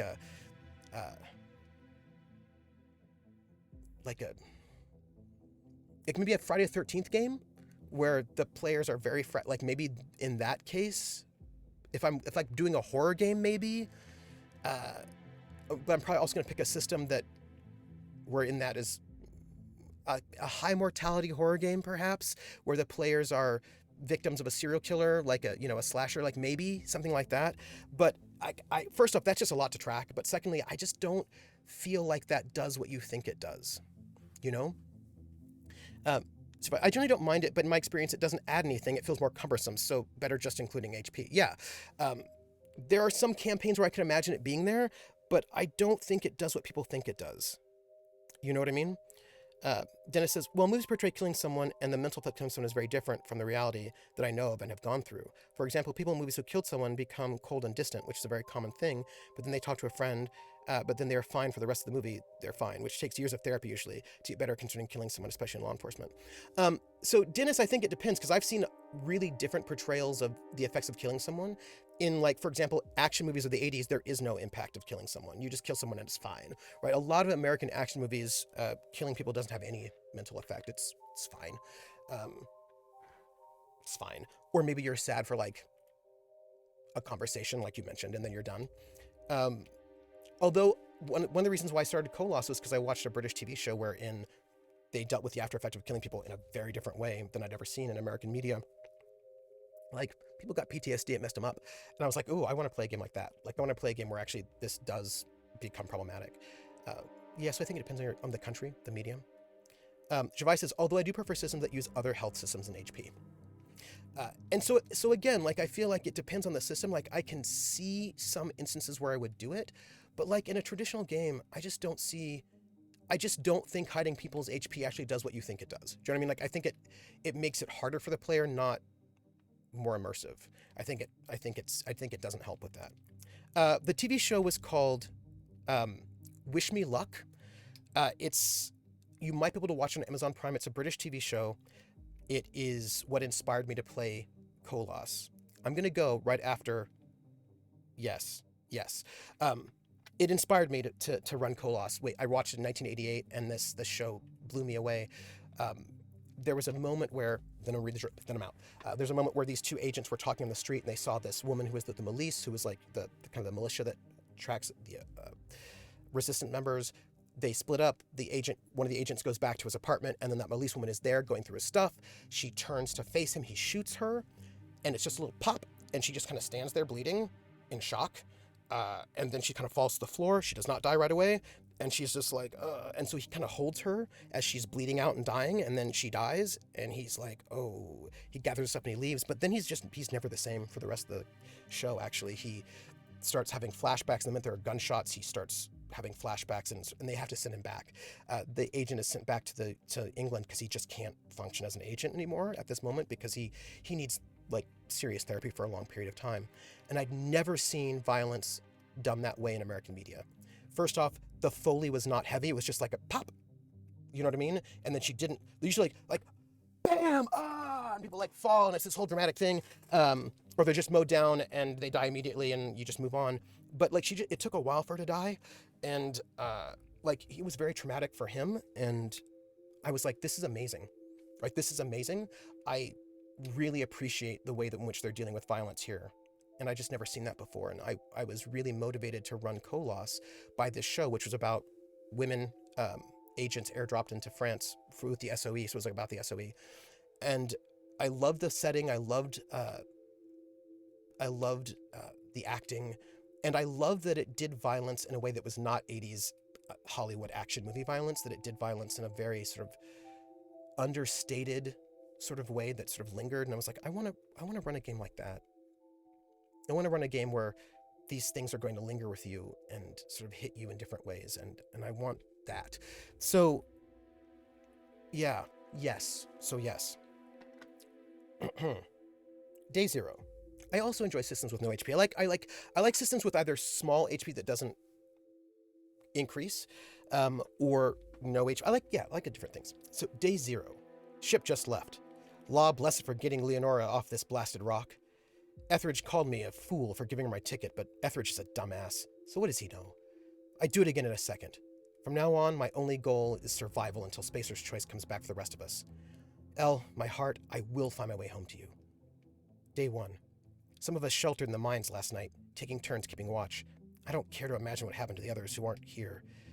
I can hear marauders screaming in the hills. Day 2. Used a little Adrena-Time today, not much, just enough to stay alert. Lucky I did, or we wouldn't have heard those mantisaurs coming in time to get the hell out of there. Going to search out a different cavern to shelter in tomorrow. Day 3. Mine's not safe, Locke, damn it. Shouldn't have gone in there in the first place. I think we were exposed to something in the air, maybe? Day 5. Most of it made it over to the apartments. We're packed in here like salt tuna, for now, but hopefully we can get a few more units barricaded and sealed up tight and make them safe so we can spread out a little more. Day 6. Went by Elle's in my old apartment while hunting for supplies and stashed the flask she gave me on the day we signed our marriage contract. Just in case something happens and she comes looking. Maybe she'll find it. Even if she doesn't well, that's if some shiftless looter doesn't find it first. Day 7. Carlson's been short with everyone today. Carlson! Most days you could drop a flame wrench on her foot and the woman would apologize for being in the way, but for a minute there I really thought she was going to stab Simon. Day 8. Ambushed by marauders in the night. Had to use Adrena-Time again to keep awake. Sorry, Elle, I didn't have much choice. Even with the Adrena-Time, I almost can't believe I outlasted them. Next time, maybe best not to think about next time. Day 11. Starting to think we're spaced, but can't think like that. Gonna get back to you, Leonora, I swear. I miss you like breathing. Low in Adrena-Time, gonna go look for more. Day 22. Elle, just gotta get back to Elle. Day 34. Etheridge stole my mock apple, that void-forsaken Sprat Shack. Want to unzip his arms off and beat him with them. I could do it. He sleeps so weak, so stupid. Stupid Etheridge. Day 42. Where in this system is Spacer's Choice? Where are those blasted ships they promised they'd send for us? Did they forget we're here? Makes a man wonder. All my loyalty, and for what? Only loyal to Elle now. Day 46. Maybe they abandoned us. It's on purpose. I know it. On purpose. They left us here to die. They left us here to die! Day 49. If Etheridge steals what's mine again, I'll end him. Day... Day... How long does it take to send help? How long? How long? Come back and face us, cowards. Spacers, cowards. Day... I don't know, +1? I feel sick because I'm trying to picture Elle's face, and I can't anymore. Forgive me, Elle. Day... Etheridge dead. Deserved it. Day... Day... Elle... Well, yeah, so that happened.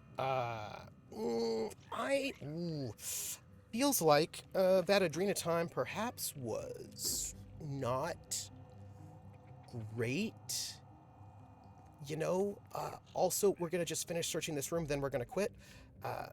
Yeah, so that's not great. A lot of blood on the walls. Let's stand right here, and then we're gonna save. Yeah, let's do that, shall we? Yeah, and yeah, poor guy. That's not great for him. That's not great for him at all. Only go to the main menu. Yeah, and I'm gonna accept that. Hello, Aximilian. How are you? How are you, Aximilian? Let's see. I'm gonna go backwards. Embargo says, a lot of the older TV shows, A-Team, MacGyver, might be extremely violent solutions, but the resolution's almost never lethal. That is also a factor, though. Lots of car property destruction and shooting at people's feet, but no one takes a bullet in the majority of the episodes. Yeah, which was why I liked Robotech more than G.I. Joe. Because in G.I. Joe, they would explode entire, like, helicarriers, and everybody jumped out, nobody died, and I thought that was cheap. And when, like, Roy died in Robotech, I was like, that devastated me, and I was like, I respect this show for... I felt like I was being talked down to. Do you know what I mean? Like when I'm seeing people, like, shoot people with, like, machine guns all day long and nobody dies, I felt like they were talking down to me, and I didn't like it as a young person. Traveler's my favorite HP system. Damage matters to the rolls. Yeah. Hey, Axe. Today, Adland, I also enjoy systems with no HP. Thank you. When I type lol, audibleness is coming out of my mouth in real life. Oh, I think I might have to... I think it's ad quote. Yes, thank you. Thank you, Jer. Welcome back. Yeah. Hello, Nephilim. Hello, everybody. Yeah, I'm about ready to go.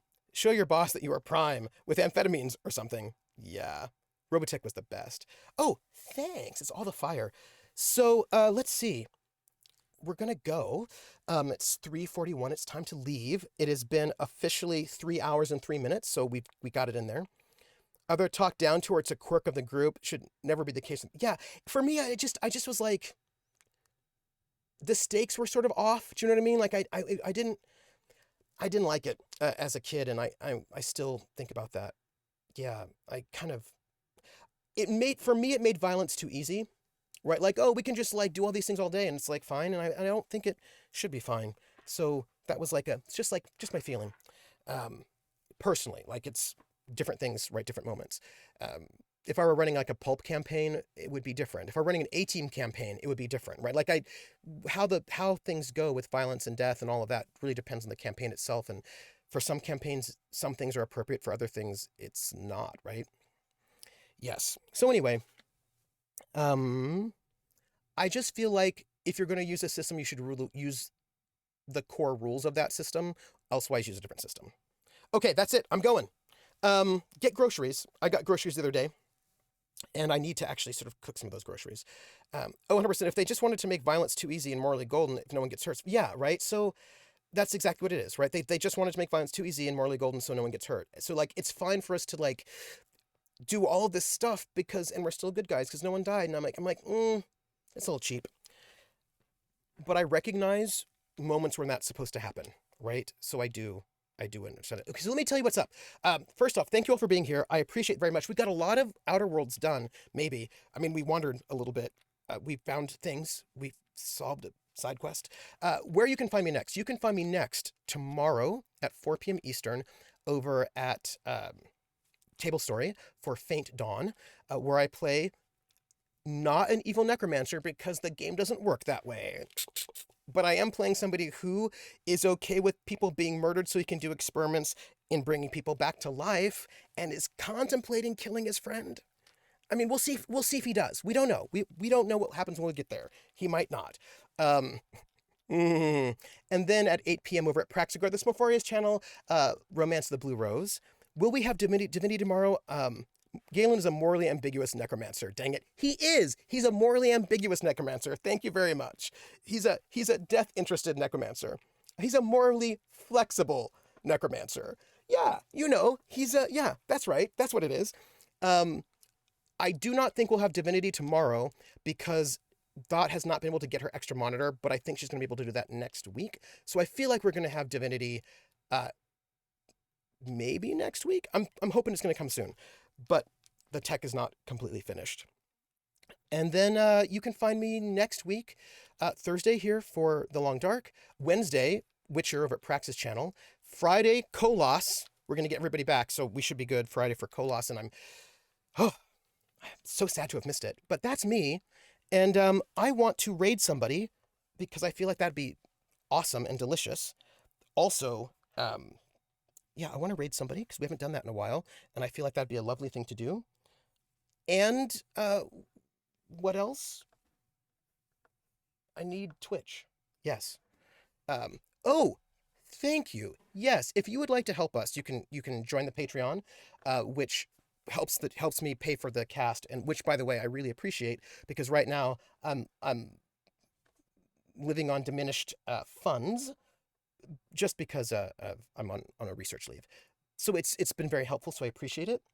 And we're going to raid Classy Katie, who's in Faint Dawn with me. That's what we're going to do, and I'm very excited about it. So you can support the Patreon if you like. You can subscribe. You can follow here. You can find me at Trooper SJP on YouTube for an archive of all the shows.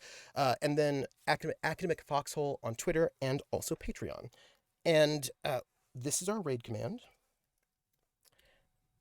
And we're going to go and raid her. Krillin asks, hey Trooper, if Lotion Kyria asked Galen to do opposing things, what would he do? That's a problem. That's a problem. That's a real problem. That's a problem. That's a problem. Because Kyria has a very specific hold over Galen, a very specific hold, which you all might find out about pretty soon, which is connected to his vice. But Loesch is a bit of his buddy in crime in certain ways, so I don't know. I'll just have to find out when it happens, because that would be hard. That would be real hard. Yeah. I think at the moment Kyria edges out Loesch in terms of his loyalty, but I don't know how that will be in a week. You know what I mean? Like, depending on how things develop with Loesch might edge out. That's hard. That's real hard because of his vice. That's hard. That's hard. Oh, Krellin, and you broke my brain. But we're going to go and raid Classy Katie and give her some love because she is currently live, it looks like. Yeah, she's live. Let's do it. We're going to start this raid. Let's give her some love. And I want to thank you all for being here. You all are amazing. And give her some love. And I will catch you all on the flip side, everybody. All right.